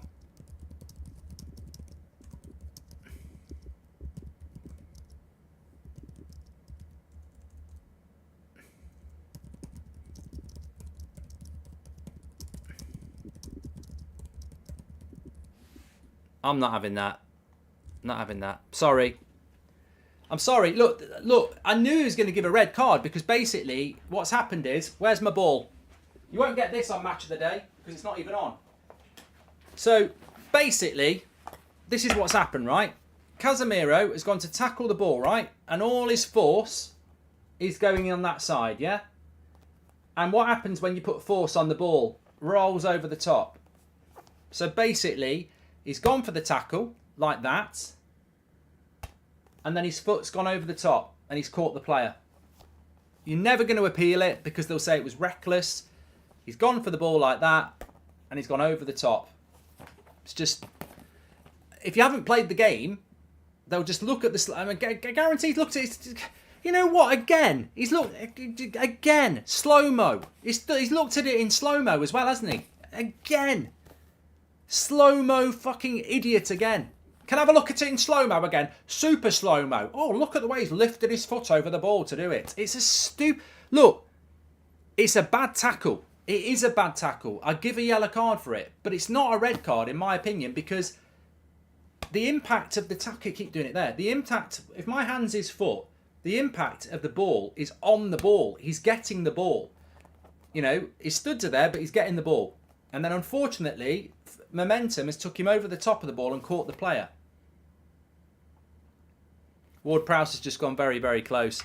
Look, I probably am fighting a losing battle here because we're Manchester United, and no one's going to back us up on that. But that's not a red card for me. It's an absolute joke. And Anthony Taylor is the crappiest referee in the Premier League anyway. He's an absolute cretin. Absolute cretin. Everybody knows it. He's a shit ref who makes it all about himself. He's never played the game of football. I'd love to play him at five-a-side because he's bloody useless. I'd give him an education. He's got no idea about the game of football. And that's just another thing we can add to the list of crap decisions. He's the only referee I've ever walked out of a watch-along for, and it wasn't even Man United. It was Arsenal-Chelsea, FA Cup final, 70 minutes. I turned it off and said, I can't watch this anymore. He's a dreadful referee, and I still think it. I've seen, SK says, I've seen Arsenal and Liverpool have the exact challenges and not give them. He got the ball, then his foot rolled over the ball. Pratt, says SK. Why that challenge went to VAR, but yesterday, 2 worst challenges on Chelsea never went to VAR. Says Max, and they fare United on the rise, trying to break United mentality, says Det.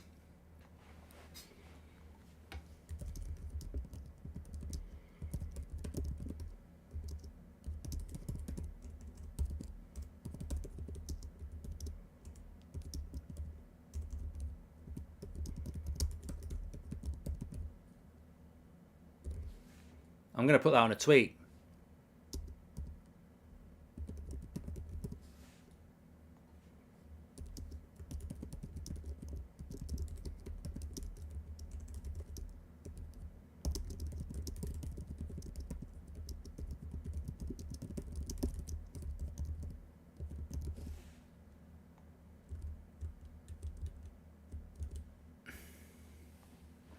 Why? But Max is right. Why does that... Look, I was watching Chelsea yesterday against Leicester. There was 3 bad tackles. 2 of them didn't even get a yellow card. Never even went to VAR.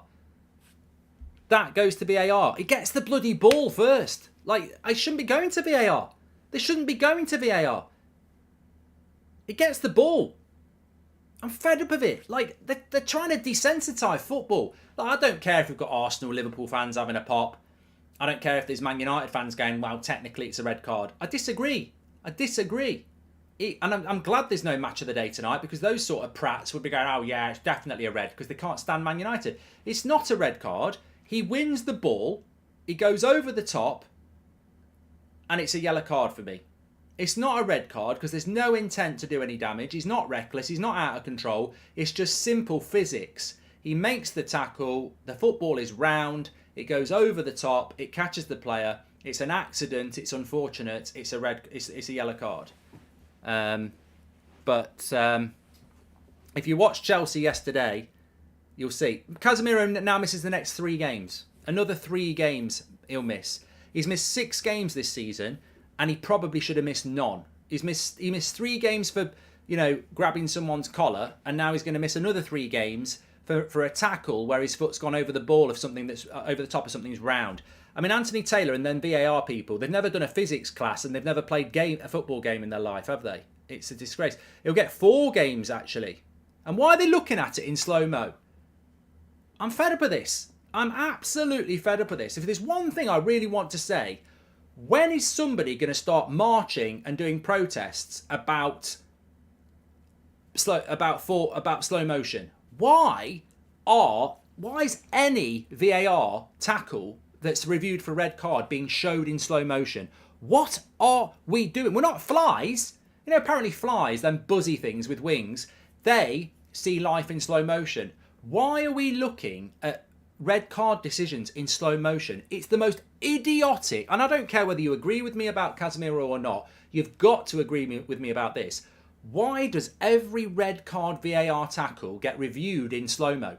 What prat decided to do that? There is no logic to it. Absolutely no logic to it. It makes no sense at all.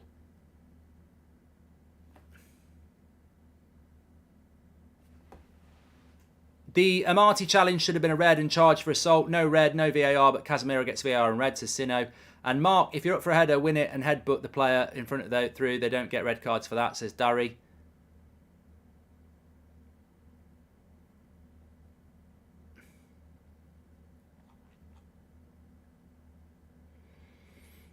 Well, this game has suddenly become very difficult now, isn't it? You know, very, very difficult. It's never a penalty, that, on Bruno, by the way. He gets the ball first.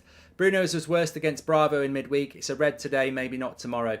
Look, you know what, Robinson Crusoe? If that's a red card for Casemiro, then Sabitzer should have got one a couple of weeks ago against Leicester. Like, you know, Leicester are absolutely right. You know, I don't think Sabitzer's was a red, but if you're giving a red out for Casemiro, that's a red. Sabitzer's should have been a red. There should have been 3 reds for Leicester yesterday. The game's gone. The game is gone. If you can make a tackle now and get sent off for it, the game is gone. Like, it's completely gone. They're desensitizing. They're desensitized. I can't even get the word out. They're taking the physical element out of football. You know, if you can't make a tackle now, a physical tackle, you're done. The game that's a game changer. That red card, by the way. That is a game changer. Absolute game changer. Because he's gone to win the ball. And he's won the ball. And he gets a red. Yesterday, Amate on Havertz kicks the ball and then continues purposely to kick up. And he hits Havertz in the chest. Not even a yellow card. And people saying it studs up. You can tackle with your studs up. It's part of your foot. You can tackle with your studs up. It doesn't make it reckless or out of control. This is what I mean about having played the game. If you've got a referee or a VAR guy who's played the game, they know you can tackle and do tackle with your studs up. You can't tackle flat-footed. The only way Casemiro can make that tackle with his right foot is by using the bottom of his foot. You can do that. It's not illegal to tackle with your studs. People get confused. Studs up tackles are reckless if you are, you know, using them as a weapon. He's not using his foot as a weapon. He's using his foot as a tackle. People saying we should have a handball here.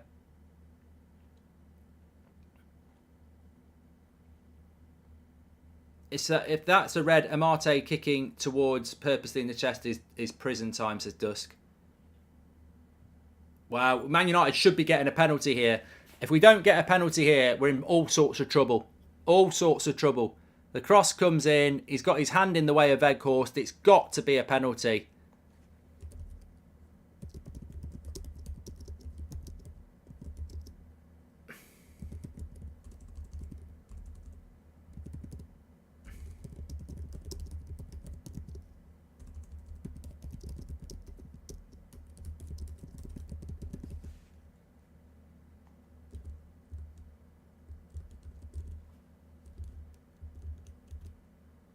Oh my God, they've not given the penalty.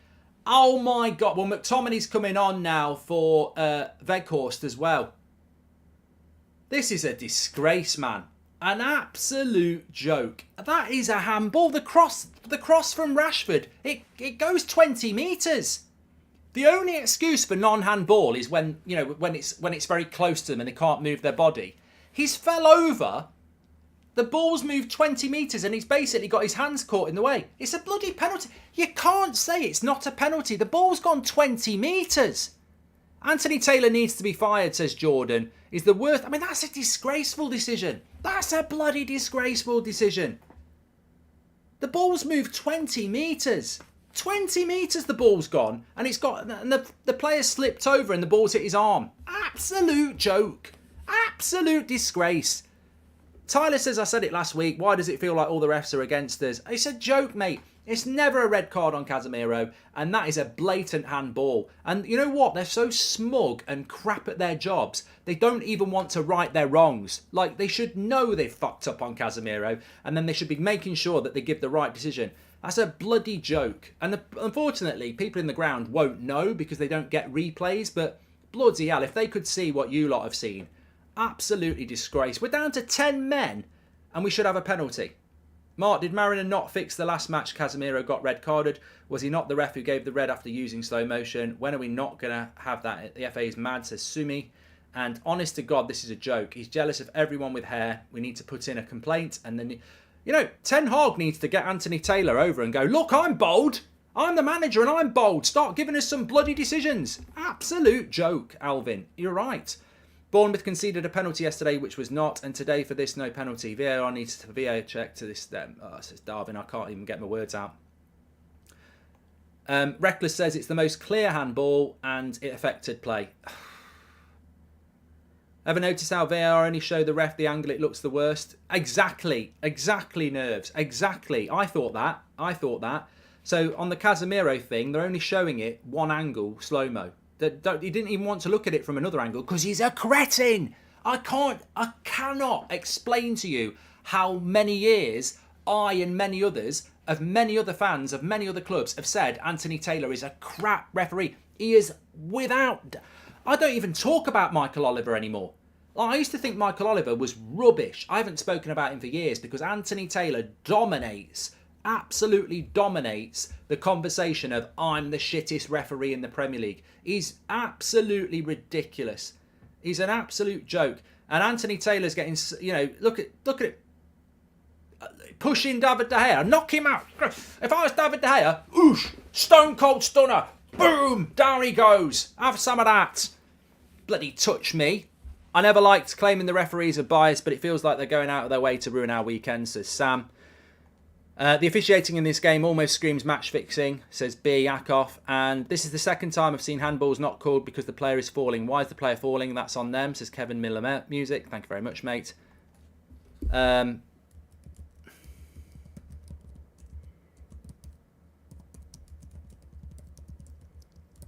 Well, it's half time and it's 0-0 between Manchester United and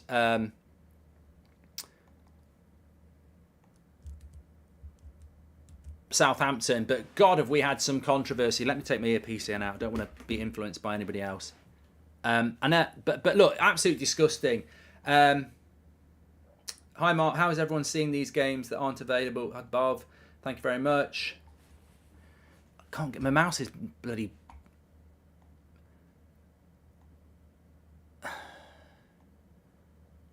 One minute.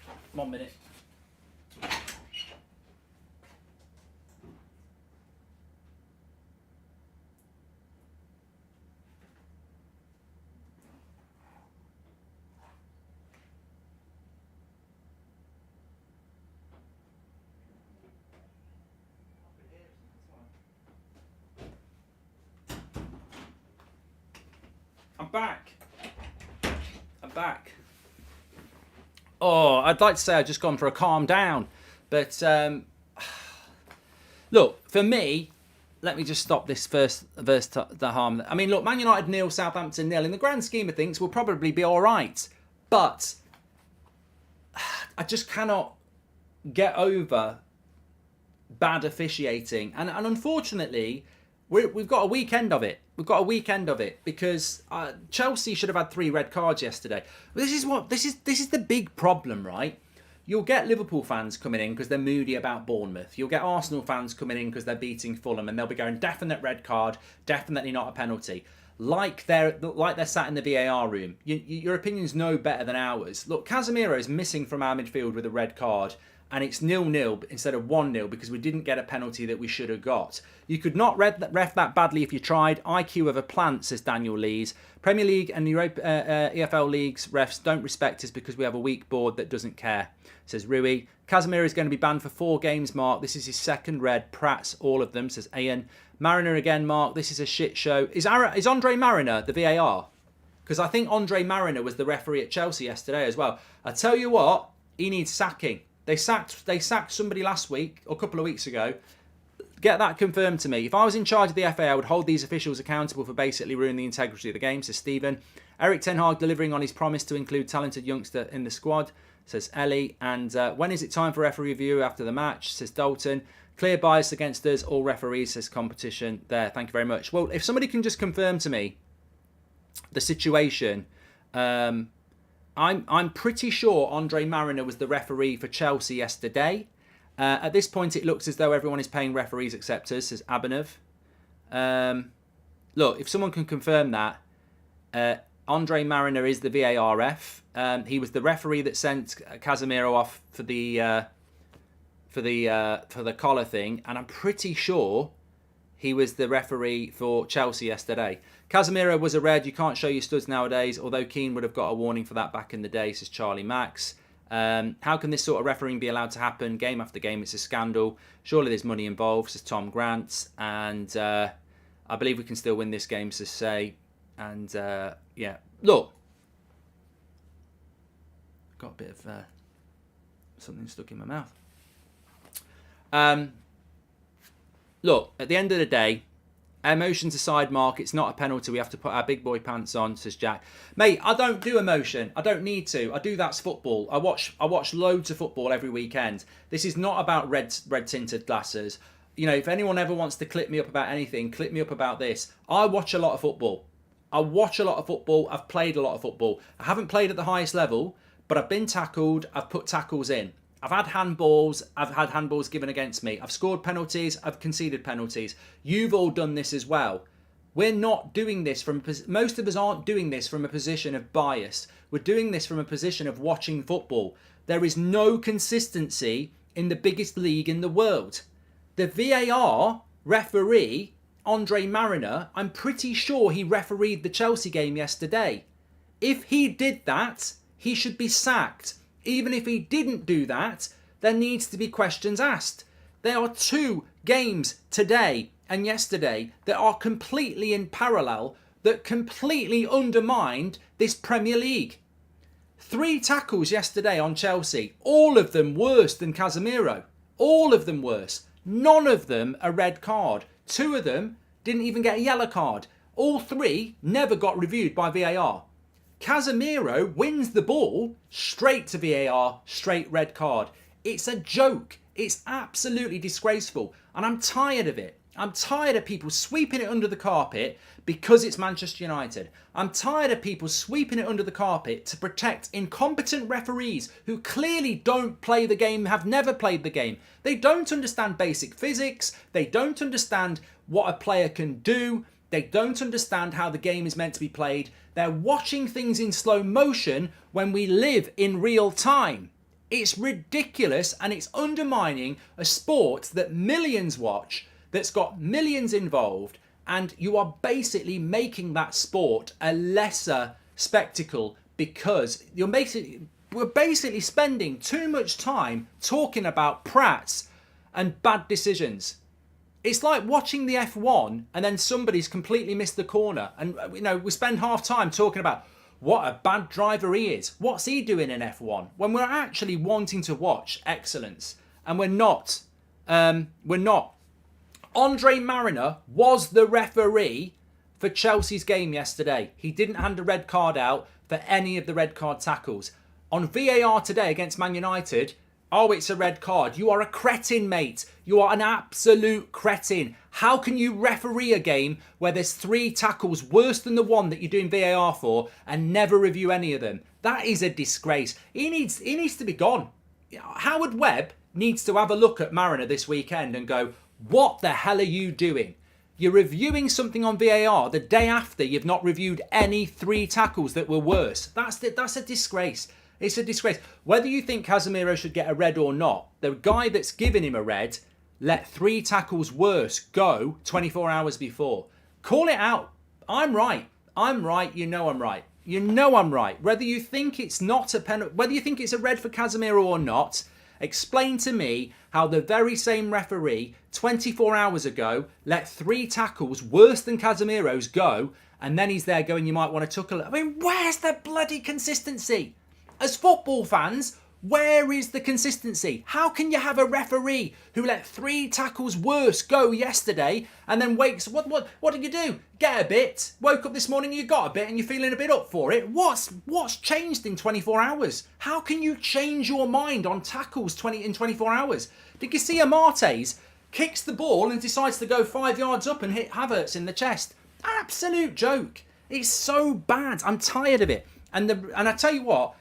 The handball is 100% a handball. The only reason I'd ever say it's not a handball is if the ball's only travelled a few yards. It's travelled ages. He's fell over. He's fucked up and the ball's got stuck under his arms. That's a penalty. This hole he's falling over and he can't move his hands out the way. He's had plenty of time not to fall over. It's 20 metres that cross comes in from Rashford. That's a penalty. That's just not, you know what that is? It's like the one that Soucek did against Chelsea. Oh, he's falling over. He knows exactly what he's doing. If you've not played the game, you don't know what these players are doing. Because we've all done it. It's tread on someone's toe, pull the shirt. It's all part of the game. He got away with it. Donato says, I find it hilarious some fans actually said Casemiro needs to chill and control himself. Absolutely clueless. VAR ref was the same who gave him a red before. Sent off for getting the ball. Wow, the ref is bad, says James. Worst refereeing I've seen for some time, says Shara. And I've just confirmed it. The VAR ref is Andre Mariner. He was also the VAR ref for Casemiro's first sending off against Palace, says George. Well, I'm going to tweet this because I think it's a disgrace. VAR ref, same ref who let 3 horrific tackles against Chelsea go 24 hours ago.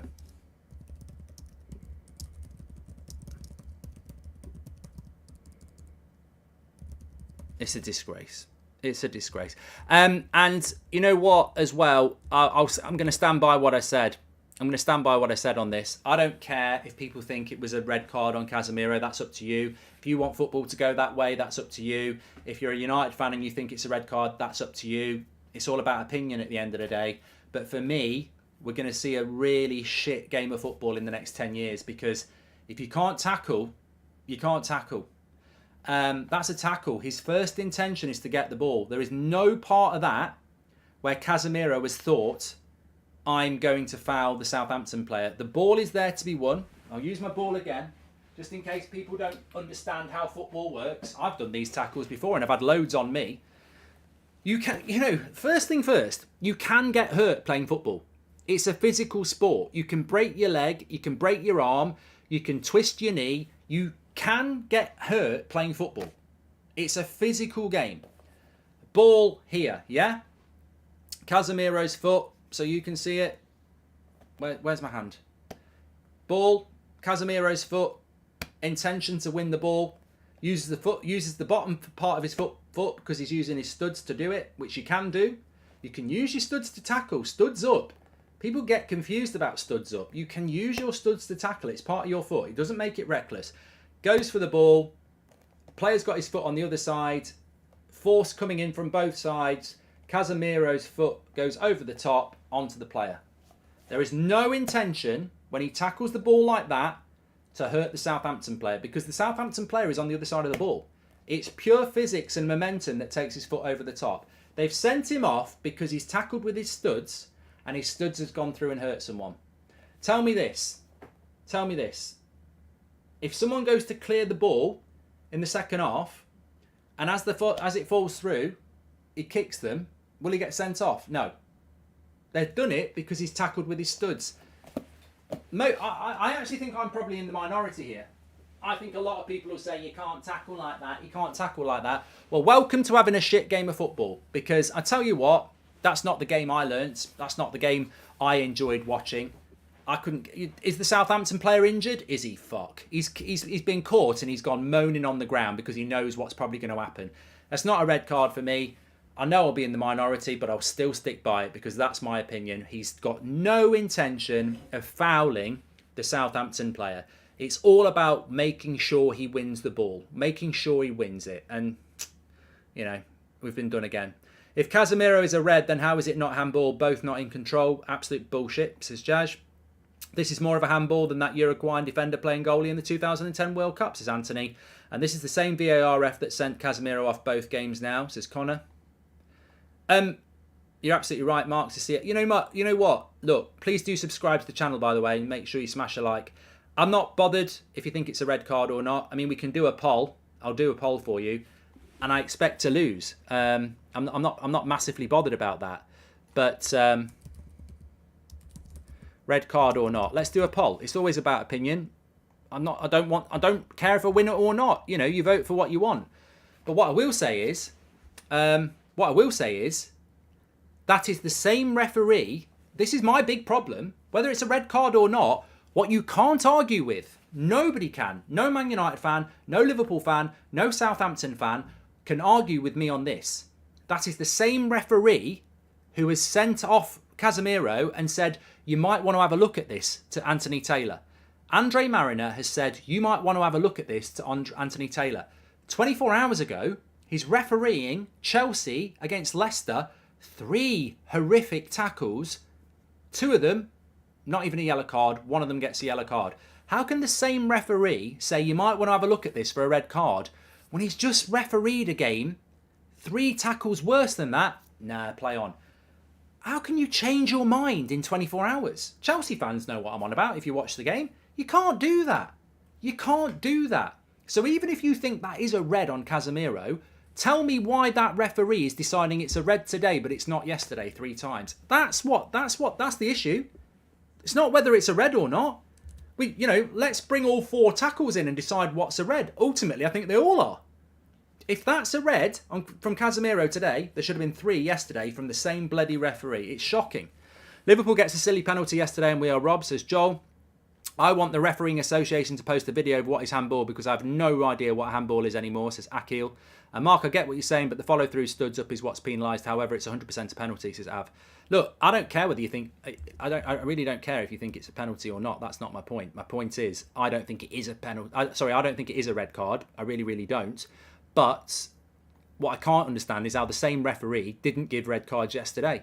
Mark, you jinx our games. What makes you think Southampton can't come to win at Philomene? I'm not interested in your bullshit. Cross your legs 3 times because you might get bad luck. Any game can be dictated to by bad refereeing. When we do our previews, we never sit there and go, I think Man United will win 2-0, but if the referee's a complete pillock, we'll probably lose 1-0. Like, nobody previews a game and nobody predicts a game on bad refereeing. If somebody told us we'd play most of the game with 10 men, I don't think any United fan would put us down as winning 3 or 4-0. I think, forget 2-0 now. I think the best we can probably hope for is a draw. It's going to be a really tough ask. There should be post-match interviews. Let me just get my commentary back in. There should be post-match interviews with the refs. Let them face the backlash and stop protecting them by not being accountable, says Neil. If you played football yourself for a club, the amount of times I get tackled or given tackle with studs landing on your feet or leg would shock any Premier League referee, says Connor. Look, mate, this is the biggest problem. I respect referees when they're good. We had 90% possession after the referee. Why is Ten Hag bringing Scooby-Doo on, says Demeter? Because we've got no holding midfielder. We won't be able to appeal it, by the way. We'll never get away with appealing it. Anybody who's saying appeal will never appeal that, because the problem is the people you appeal to are idiots. Absolute idiots. You know what? Appealing that is like a turkey who knows he's going to get killed for Christmas by the farmer that owns him, going to the next farmer next door and saying, couldn't you save me? It's never going to happen. But I see it a lot in amateur football. You turn up, like my daughter plays football, and you might get a referee who's like 14. He's training to be a referee, or she's training to be a referee. They don't necessarily play the game at any point. They're training to be referees. Has Anthony Taylor played the game at any level? I can't believe he has. Because when I used to play on the regular, every Saturday night, every Sunday afternoon when you've played Saturday or Sunday football, your ankles are like balloons. The amount of times you get studs catching you on the ankles, it is a physical game. And I'm always sympathetic. I saw Xhaka do one a few years ago, where he got the ball, but he was launching with 2 feet. That's reckless. I mean, if we're sending people off for a one-footed tackle where they've gone for the ball and it rolls over the top of the ball and catches the player, people are going to go, he's out of control and it's dangerous. What's he supposed to do? Nothing. And that's the thing. If he doesn't make that tackle, Southampton score, everyone will go, why don't you make that tackle? I just think it's just not logical, really. It's not logical what players are meant to do in the modern game because it's so inconsistent. It's so inconsistent. Mark, could the biggest club in the world refuse to facilitate VAR at Old Trafford, says David? Well, we won't do that, will we? Because we're weak. Mark, the handball rule has changed. It was not a handball by the new rule because his arm's in a natural position after he slipped. Yeah, but that's bullshit, mate. Fot, that's bullshit. That's bullshit. Southampton have nearly just scored, by the way. Wan-Bissaka's just cleared it off the line. People are going on with McTominay.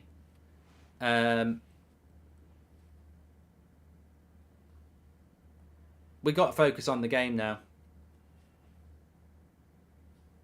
Yeah, we get a 4-match ban. So Casemiro's basically going to miss 7 Premier League games this season.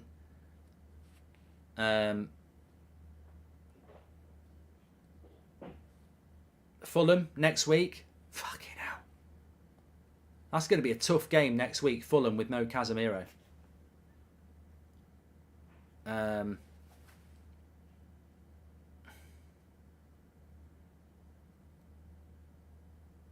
It would have been an own goal. It was McTominay. It hit McTominay and was going in the bottom corner, and Wan-Bissaka cleared it. Arsenal are winning 3-0 against Fulham, by the way. That game's over. 1-1 between West Ham and Villa. Cracking win for Arsenal.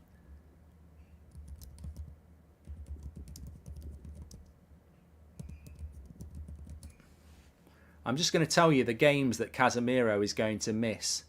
So he'll miss Fulham in the Cup, Newcastle away, Brentford at home, and then Everton at home. I mean, I don't want to panic people, but if we were to lose this game, you've got Fulham in the Cup at home, they're a good side. Newcastle away, no Casemiro. Brentford are good. I mean, look, it's not easy. It's not easy. Varane screaming at McTominay after that defending, says Armour. I mean, look, if McTominay's coming in as our CDM now, we're going to struggle. It's bigger than the refs on the field. All comes from people above them. It's why appeals won't work. Serious mess, says the Bandit. Am I right? He misses the FA Cup, Fulham, Newcastle away, and Brentford at home. And another one, Chris. He'll miss Everton at home as well. Miss 4 games. 4 games. That handball rule's a joke, by the way. Natural position, my arse. The ball moves 20 metres. He can move his hand out of the way. I think natural hand position only comes into it when it's like the ball's moving very quickly. I mean, look at the penalty Chelsea got against Dortmund. The ball travels about 5 metres and hits his arm. Oh, it's a penalty. Oh, 20 metres and he falls on it. Not a penalty.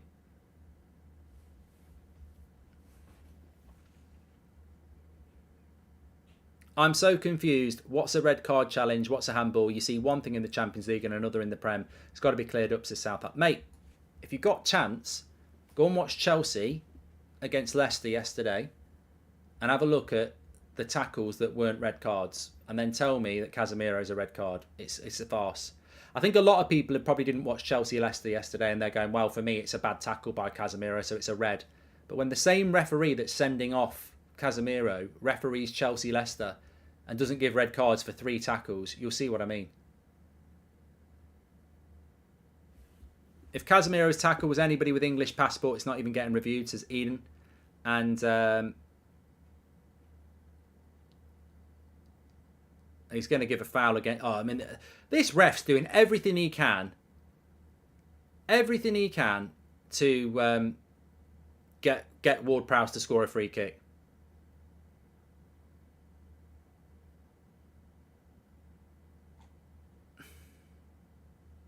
Well, I hope the fans in the ground know the injustice that's happened in the first half, because he's an absolute joker, this referee. Absolute joker. Fulham, Brighton, Newcastle, and Brentford. Mark says Red Smurf. No, I think it's Everton, mate. I don't think we. I don't know. I can't see when we're playing Brighton. Has it been rearranged yet?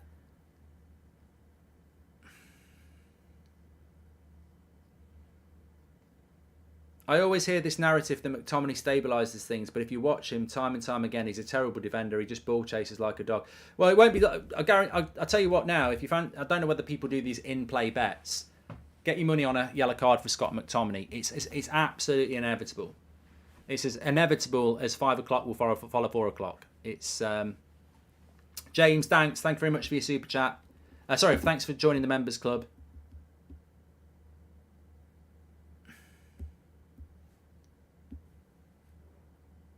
And it has been confirmed to me, yeah, Andre Mariner was the referee for Chelsea yesterday. Anyone check if these refs is from Southampton, says Connell?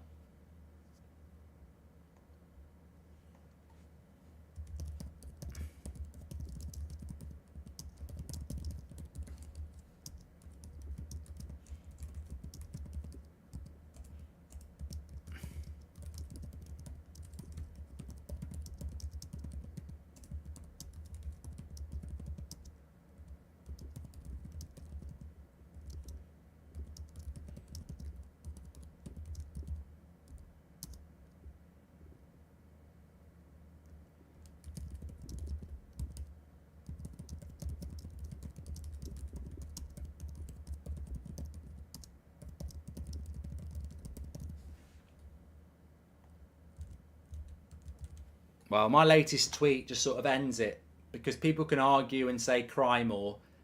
I can't lose. I can't lose on that, can I? How can I lose on why is Casemiro getting a red card when the same referee let 3 worst tackles go yesterday? I mean, you just literally cannot argue with me on that.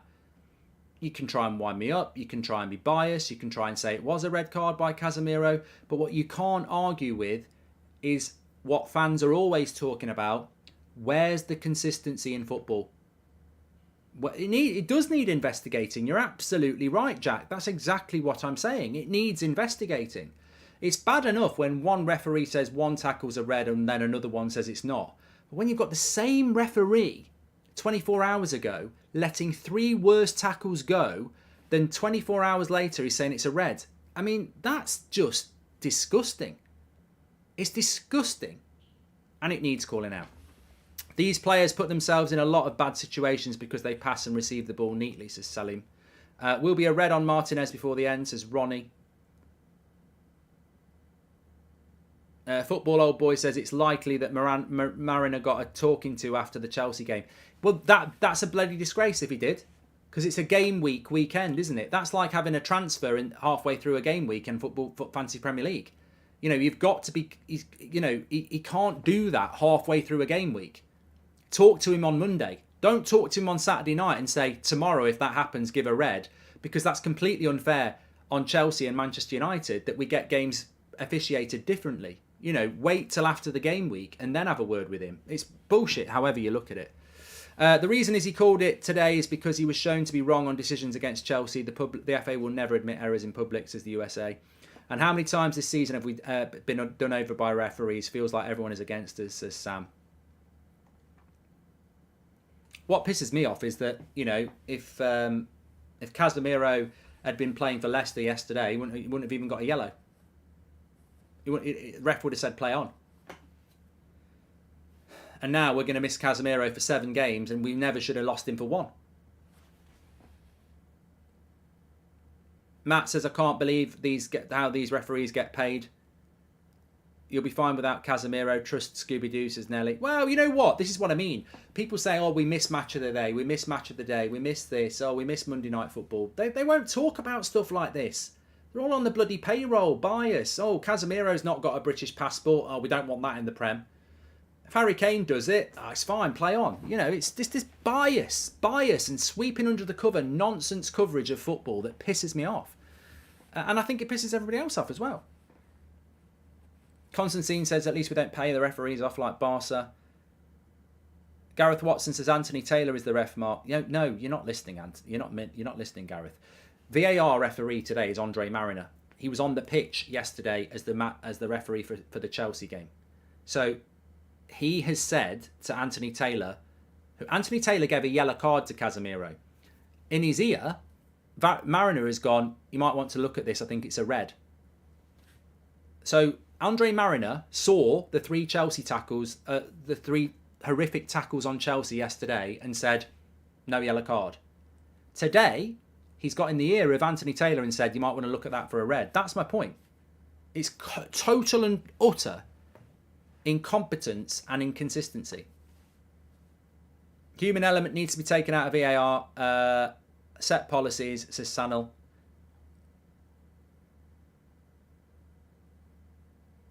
I'll tell you what I will say is, though, if we can get a draw out of this or even anything better, Fair play. Don't forget, we're sponsored by Sneak, sugar-free, low-calorie energy drinks delivered to your door. Please use the code SNEAKBRIDGE. You can get one of these and 9 different sachets to try as part of a starter pack. Links in the video description, or you can scan the QR code next to me.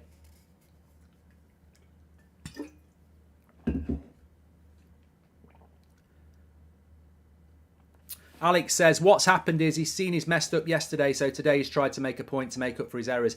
But you know what, Alex? I agree with you, but do you not think that's absolutely shocking? And do you not think he should be, suspended for that? Because we're halfway through a game week. You can't, however you want to call it, fancy Premier League players know what I'm talking about. But this weekend is a game week. Game week 26, I don't know what it is. You can't officiate the Chelsea-Leicester game one way and then in the same game week change your principles for Man United-Southampton. You've just got to go and say, look, at least I was consistent in that game week and I'll make sure I'm better in the next one.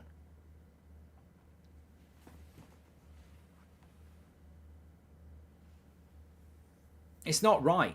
It's not right. And, if that's how his brain works, he shouldn't be refereeing because it's so obvious. Like, his brain, when he looks at that Casemiro... I mean, look, if I can be more blunt for you, right? I'll be absolutely blunt. I'm only going to use one tackle from yesterday, right?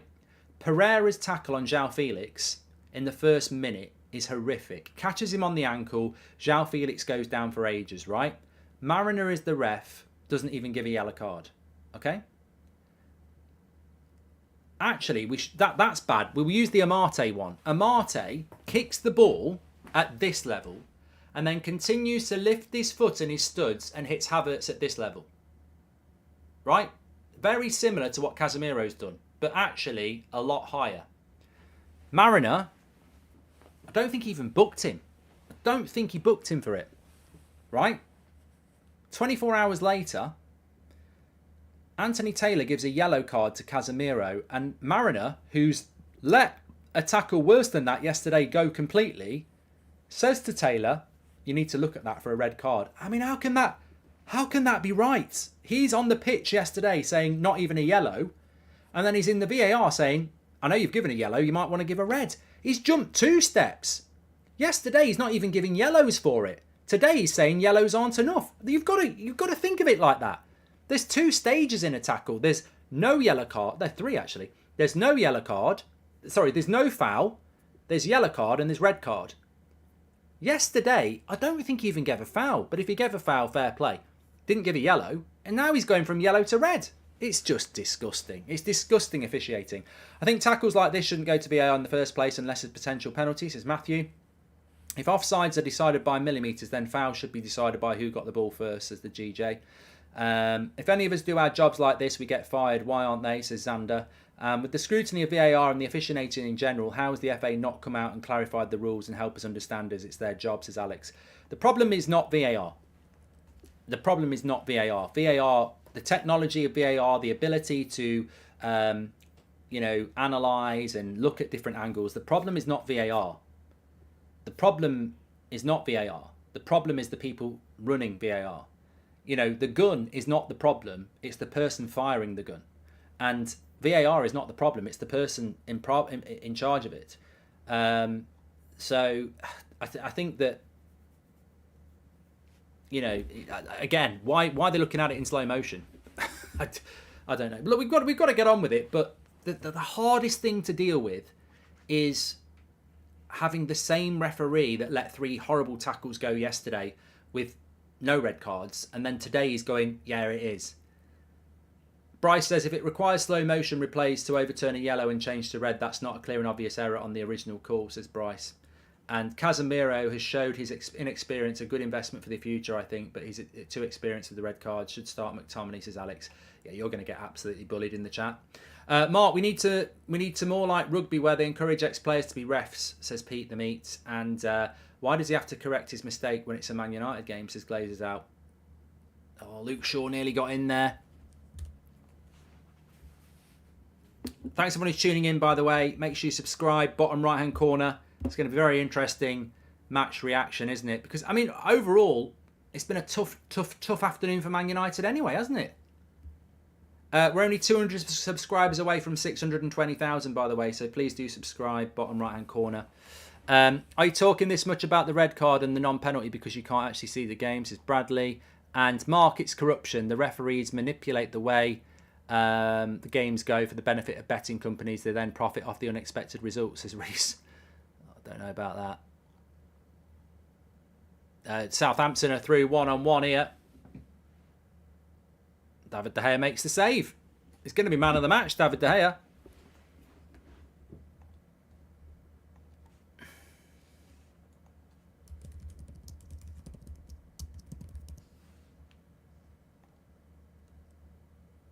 I mean, Wan-Bissaka's not had a good game today, has he? Either. You know, Wan-Bissaka gets us into all sorts of trouble. I think Wan-Bissaka's looked leggy today as well, hasn't he?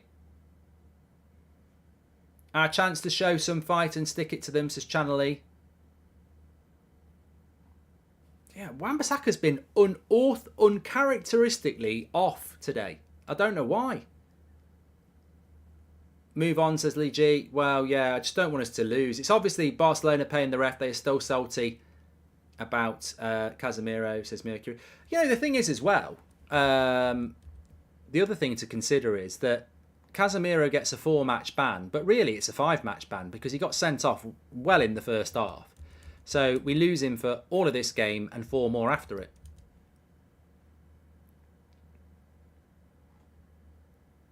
Aaron Wan-Bissaka is not. His future at Man United needs to be reviewed. His hunger for the ball is undeniable, but his work in the ball is horrific. I mean, I wouldn't say his performance has been terrible. He's just made a couple of mistakes today.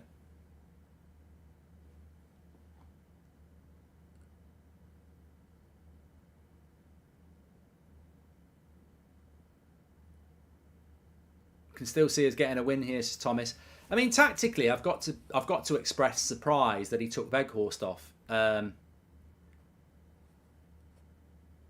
You know, Sancho never plays 90 minutes, and but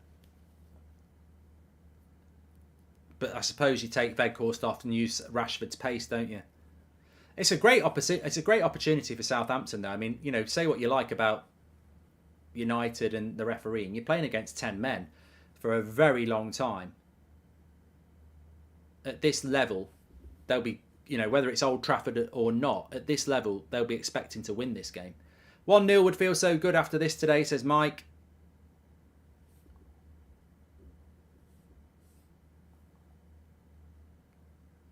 I think anything we get from this game will be a bonus. As I say, we're playing 10 men.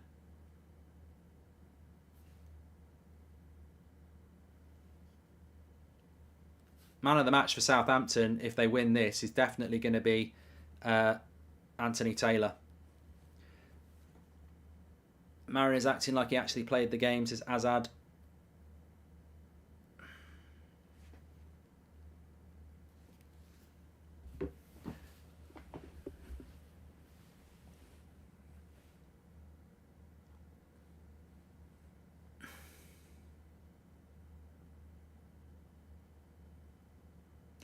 Rashford might have picked up an injury now.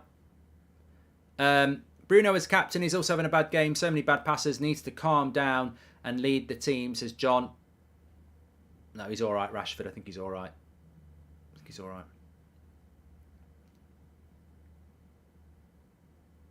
It's hard when you've only got 10 men, you know. It's a hard job.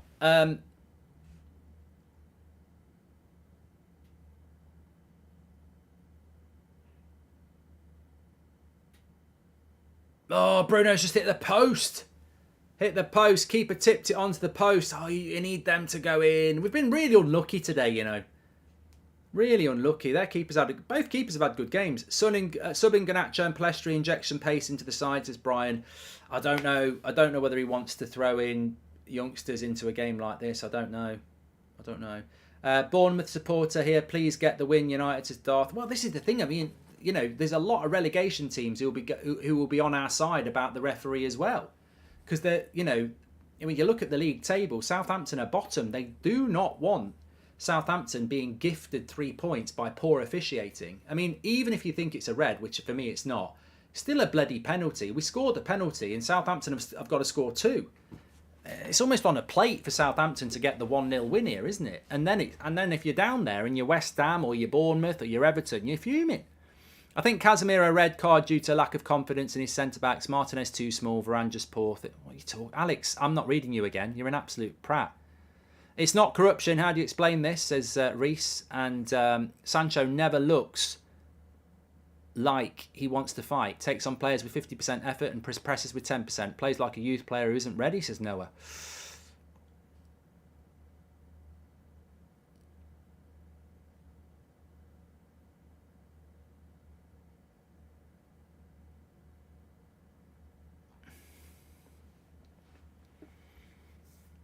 Well, you know what? It's never plain sailing with Man United, is it? Oh, they've just hit the post as well. I mean, we're gonna give chances up. I mean, I know people are going to moan about defence and not marking, but trust me, have you ever played a game where you've only got 10 men? I played a game once with 9 men, and you basically go into what used to be called Carlton Palmer mode, where you just basically run around and try and do a job. Yeah, you can't not concede chances when you've got 10 men, unless you're parking the bus. And we're not going to park the bus at home to Southampton. So we will concede chances. It's the way it's going to go. I mean, already De Gea's had to make 2 saves. They've hit the post.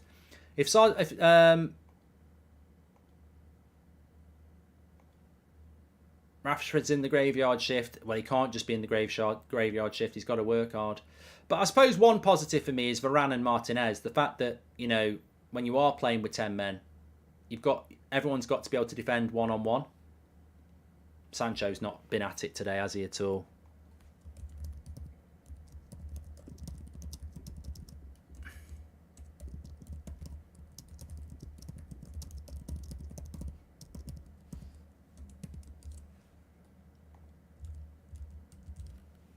There's nothing on the bench. That's the problem. I mean, I'm looking at Sancho and I'm thinking, you know, if we had us a bit... I mean, maybe Fred, but Fred's not really attacking.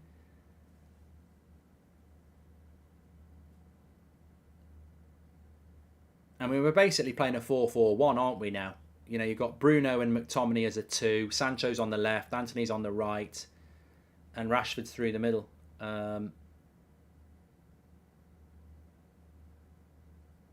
Keeper made a great save from Bruno.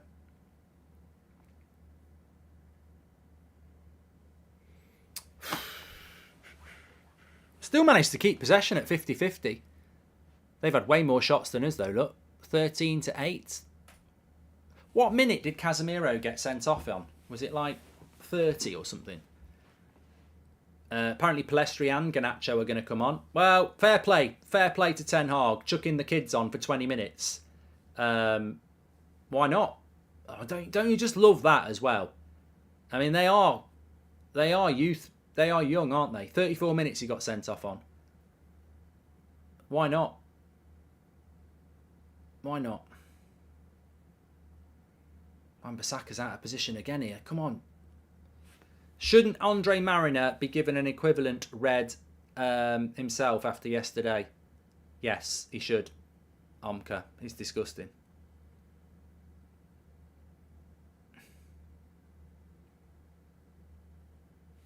It's brave by Ten Hag, and I'm glad he's doing it. We need new owners. There's no way McTominay should be playing for us this many years, says Brian. It's a good play by Sancho there, and he's found a good ball to McTominay, who probably should have gone a little bit closer there, McTominay, for me.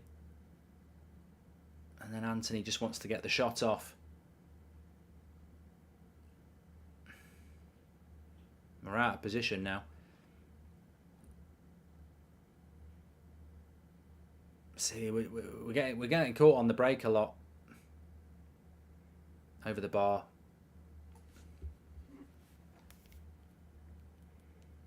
Well, that should be the subs time.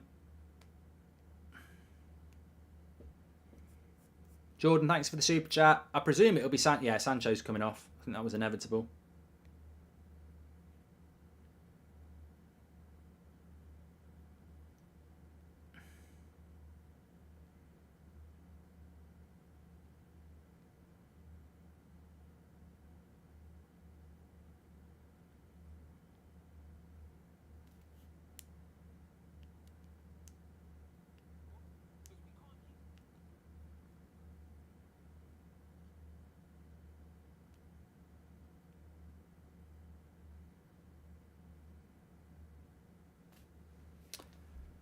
Player ratings will be out soon. Yes, we will do player ratings. I mean, it's very difficult to give your ratings out, I suppose, in many ways.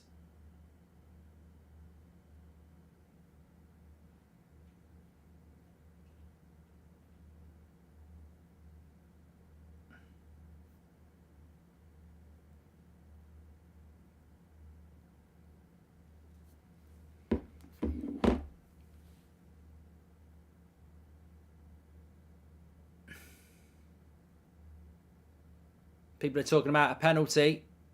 Clear penalty again. I don't know about this.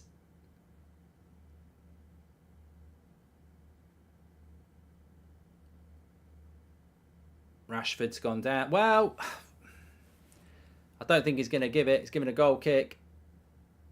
Rashford is saying, go and have a look at it. I don't know. McTominay plays a pass into Rashford. No, he ain't going to get a penalty for that. He's not going to get a penalty for that. If there's any contact, it's a penalty, but it doesn't look like there's any contact to me. Didn't look like it was a penalty.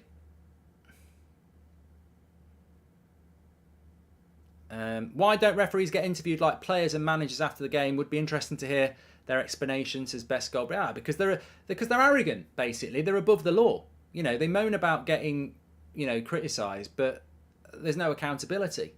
They're inconsistent. Do you think we should blame the Glazers, says Homer? Oh, I don't think we should blame the Glazers, no.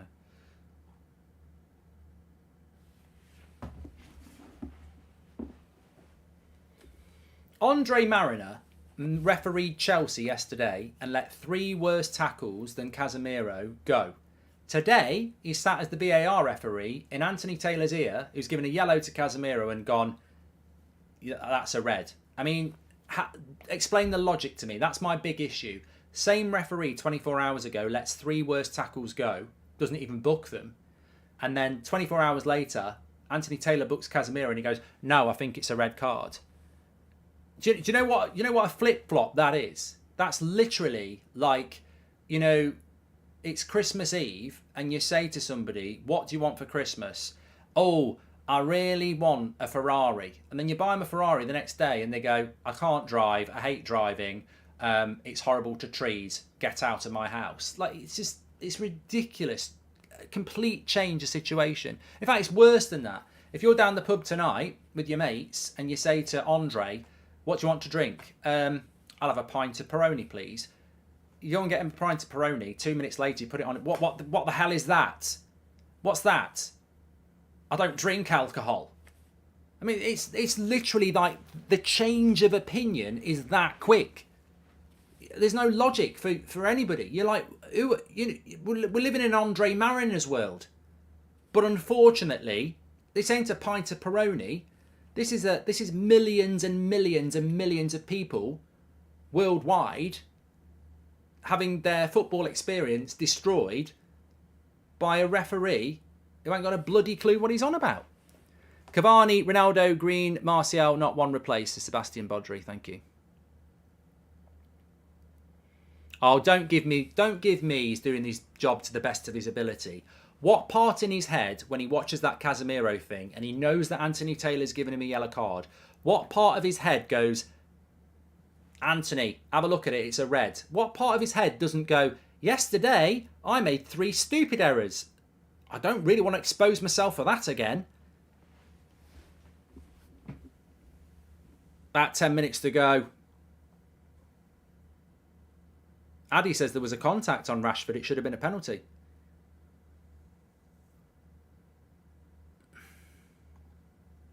I'm not, mate. People in the chat are saying move on. I'm not going to move on because you know what? You know what moving on does. Evil prospers while good people sit back and do nothing. I'm not moving on. I'm on the football fill-in tomorrow. I hope TalkSport asked me to go on. I'm going to talk about it in the match reaction. I'm going to keep talking about it on Twitter. I'm going to keep talking and talking and talking about it until something gets done. I'm not even a Chelsea fan. They were robbed yesterday by this prat of a referee. I'm fed up of it. I'm fed up of millions of people having the greatest league and football game in the world ruined by 1 or 2 or 3 or 4 corrupt individuals. It's not acceptable. So I will not be moving on, generally. I'll keep talking about it, and I'll keep calling it out, because they want us to move on, because they're terrified of how we're exposing them. It's a joke. And you know what? People moan about match of the day. I guarantee if old Gary, Shearer and Wrighty were doing match of the day, they'd sit there and go, yeah, it's a red card. Let's get down the pub. Yeah, it's a red card. He can't do that. They wouldn't do the research or the thought process to look at the injustice and what's going wrong. After Barcelona, we need to open up an investigation, says Akin. But look, 10 minutes to go. It'll be bloody horrible if we lose this game. There's injustice, and then that can be compounded. Just got to get through the next 10 minutes. I'll be stunned if we win it, but it's not great for our top four hopes. It isn't great for our top four hopes. This is the sort of game you should be getting 3 points in. We should be getting 3 points in a game like this, and it's been deprived of us because we've had a man sent off with more than an hour to go. Keeper's knee catches Rashford. That's the second penalty, says Envy.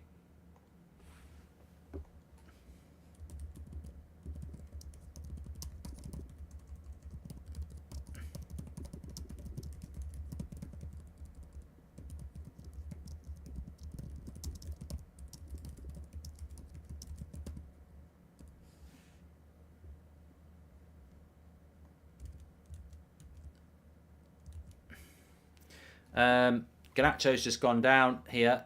He looks hurt. It's not a penalty.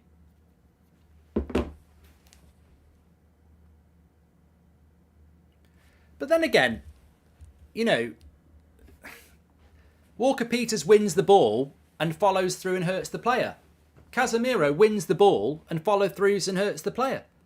You know, at what point do you draw the line? Oh, it's because he tackled with his studs up, Mark.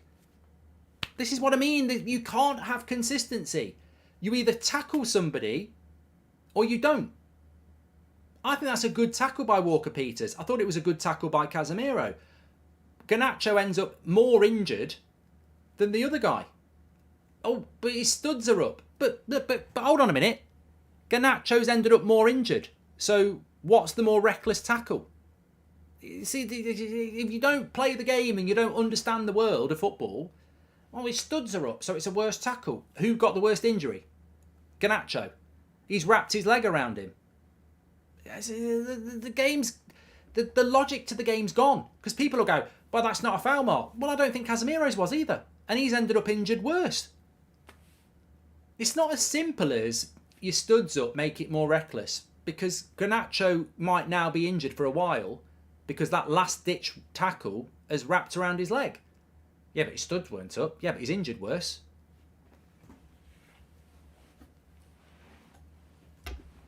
I don't think that's a foul by him either, by the way. I don't think Walker-Peters has committed a foul. I'm just saying it's stupid. Player ratings, I'm just about to drop them in the video description for you. Mark every player out of 10, 6 being the average. It's been a tough afternoon, this one, for Manchester United.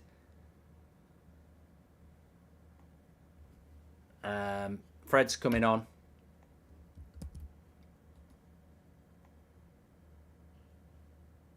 That might be a season ender for Garnacho, you know.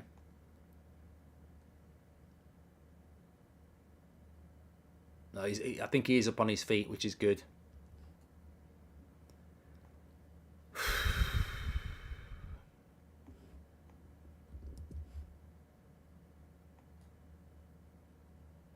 I haven't said it today. I've played the game.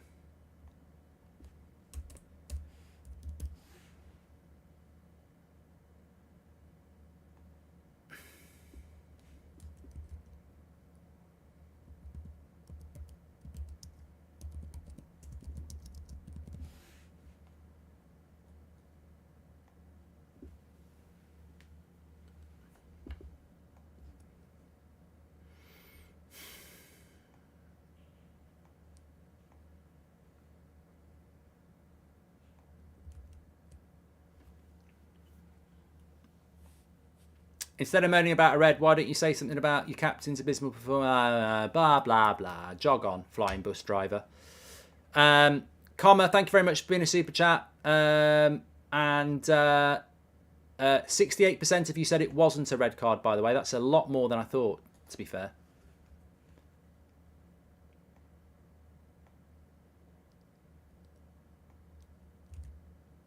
Instead of moaning about a red, why don't you say something about your captain's abysmal performance? He should be leading the team, but he's predictably missing, says Flying Bus Driver.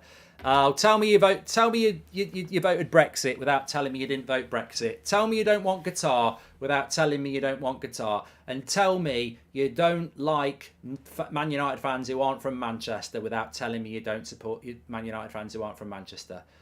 Bloody knobhead. What a knobhead. I'm not blocking him. He can keep, he can keep coming out with his stupid opinions. I mean, how do you, take in Man United against Southampton and turn it into Bruno? Oh God, I'm surprised you haven't said he wants to come off. Start talking about that crap as well. I don't understand Casemiro foot bounced off the ball. These things happen. It was a good tackle when scissored down, says Jonathan. When did you play Premier League football, Mark, says Jimmy? I never said I did.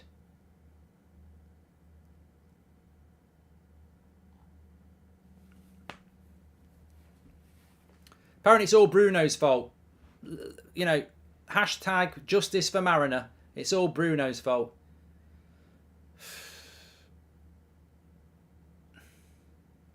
If that's a red, so is the one on Ericsson, says Druv. Well, that should have been a red. I mean, Bruno hit the post. We might have been winning this game 1-0.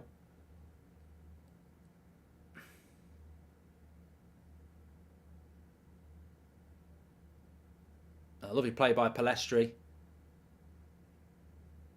Oh, we just want that one chance. Oh, it won't drop. Can't get that chance. Opinions on Northern Ireland, says Footy. I like it.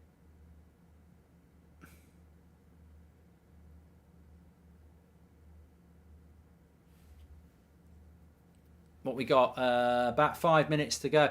I mean, it's a good point for Southampton. It could be more.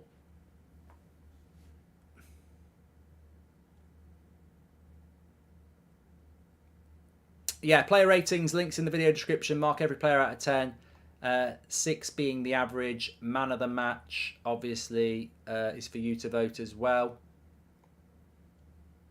Just put a star next to your man of the match.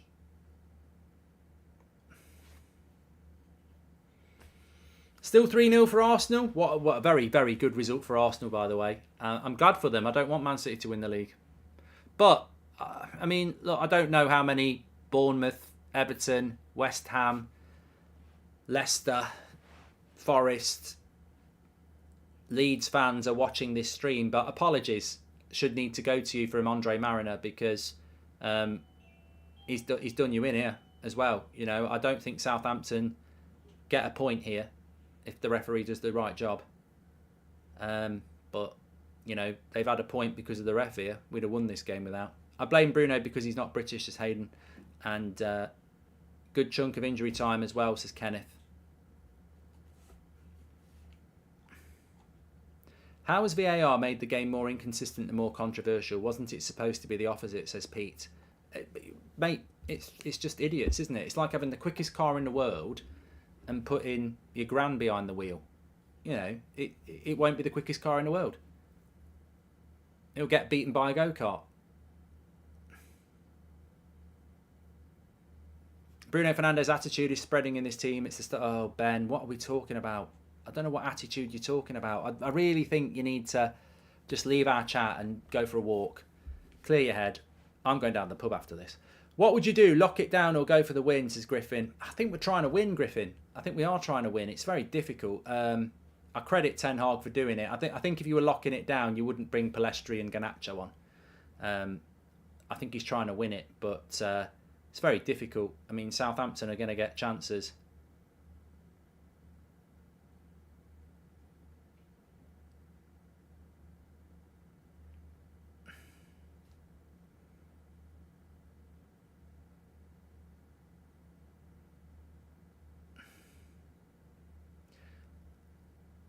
"12 times said we should give a referee player rating." People have said about that before, but I would never do it. Because when does a referee ever have a good game?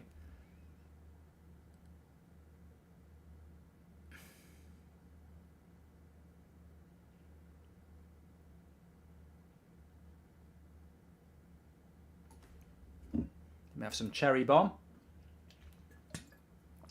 named after the result that Bournemouth got yesterday.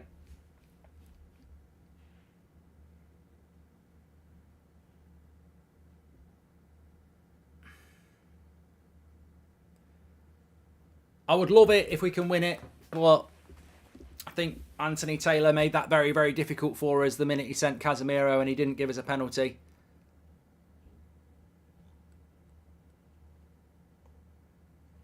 Mark, the referee needs to get out, says Dark Soul.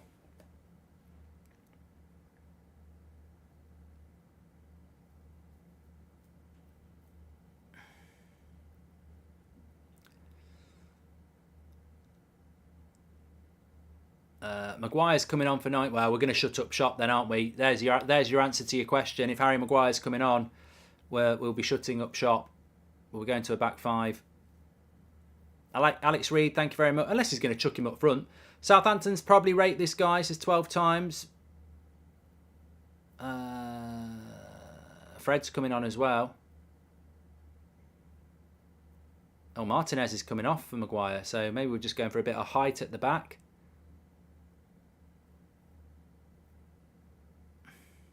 And Fred's coming on for Garnacho, who's probably had a knock.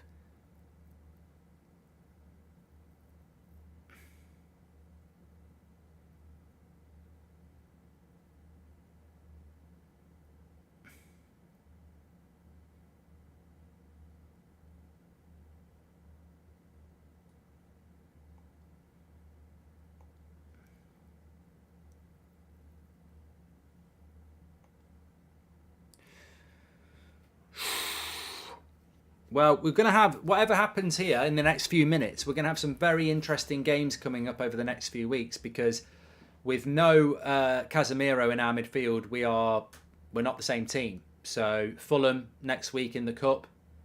Casemiro will definitely play against Betis now, of course he will. But there's no hope for them. But Fulham in the Cup, Newcastle away in the league, Brentford at home, all these games become more difficult without...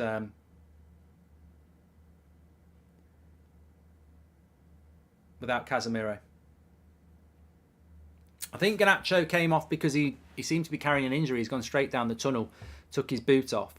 Hi Mark, we love your channel. Can we get a shout out? Much love Mark. Come on United, says Finley and Nicholas. Sunday football stuff. Big shout out to you.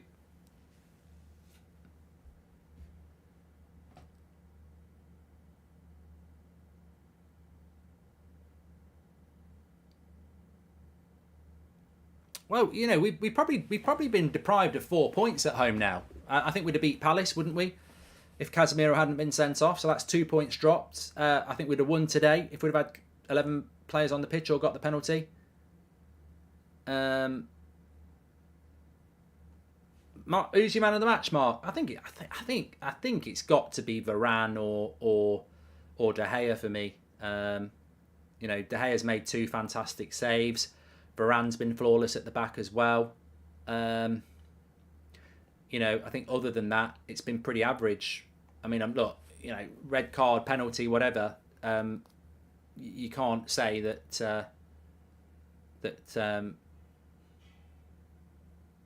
Oh, we beat Palace, didn't we? Of course we did. I thought it was 2-2 for some reason. Apologies.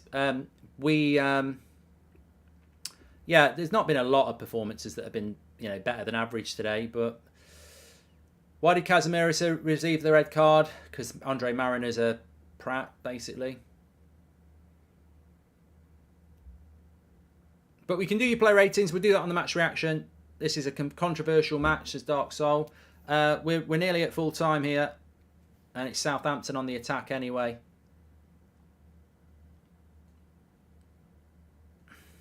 We drew at Palace, but they beat us at our place.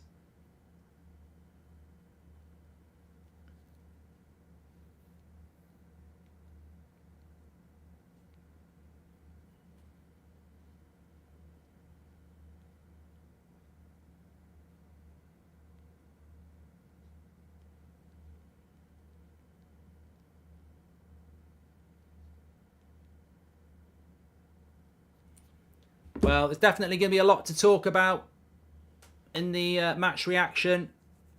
I'll definitely be talking about the refereeing. You can't stop me. Very disappointing afternoon for Manchester United to draw this game. If it's going to be a draw, very, very disappointing.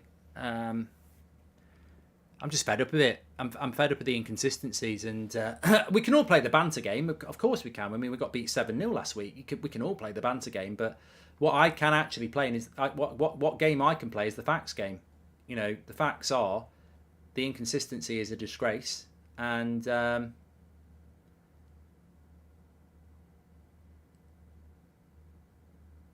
know, it is what it is. You know, the Premier League seems to me every week we're facing more and more of this drama.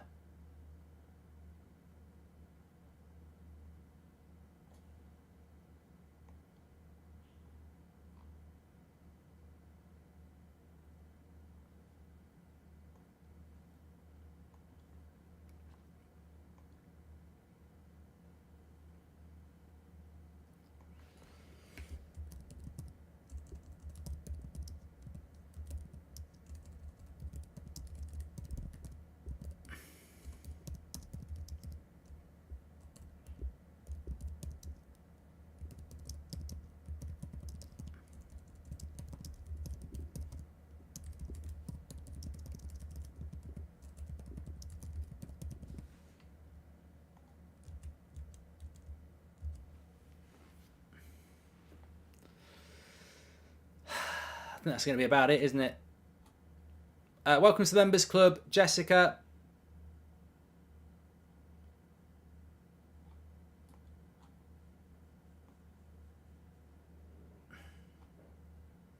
Look, we were robbed, says Umzil. Oh, I just can't. I never want to see Anthony Taylor or Andre Mariner involved in a Man United game again. And I think that's something Ten Hag could ask for. Man United could ask for that. They could say, look, I don't think we want these prats refereeing our game again, and just put an evidence file in, because they're a disgrace. And I'm sure there'd be a lot of other clubs who'd want to make that appeal as well. But Andre Mariner especially, you've got to look at it and say, we don't want him anywhere near any of our games anymore, whether it's VAR or not. He's bad news for us, really bad news. Positives, clean sheets, but other than that, there ain't many. It's John's birthday, says Thomas. There you go. Big shout out to John. I mean, the honest truth is, De Gea and the Southampton keeper are probably men of the match. I'm making Casemiro a bottleneck for ourselves, says GJ. Well, it's going to be tough without him. Definitely going to be tough without him now. Can't believe we've lost him again. What a load of bollocks, says Red Adair. And Mark, what do you think about the Kyle Walker case, says Musty? I don't really think about it at all, to be honest with you. But look, thanks everyone for watching. I'm going to be straight over onto my match reaction, so we'll pick up all this there. Absolute disgraceful day of officiating. Ruined another game. I'll speak to you in a minute.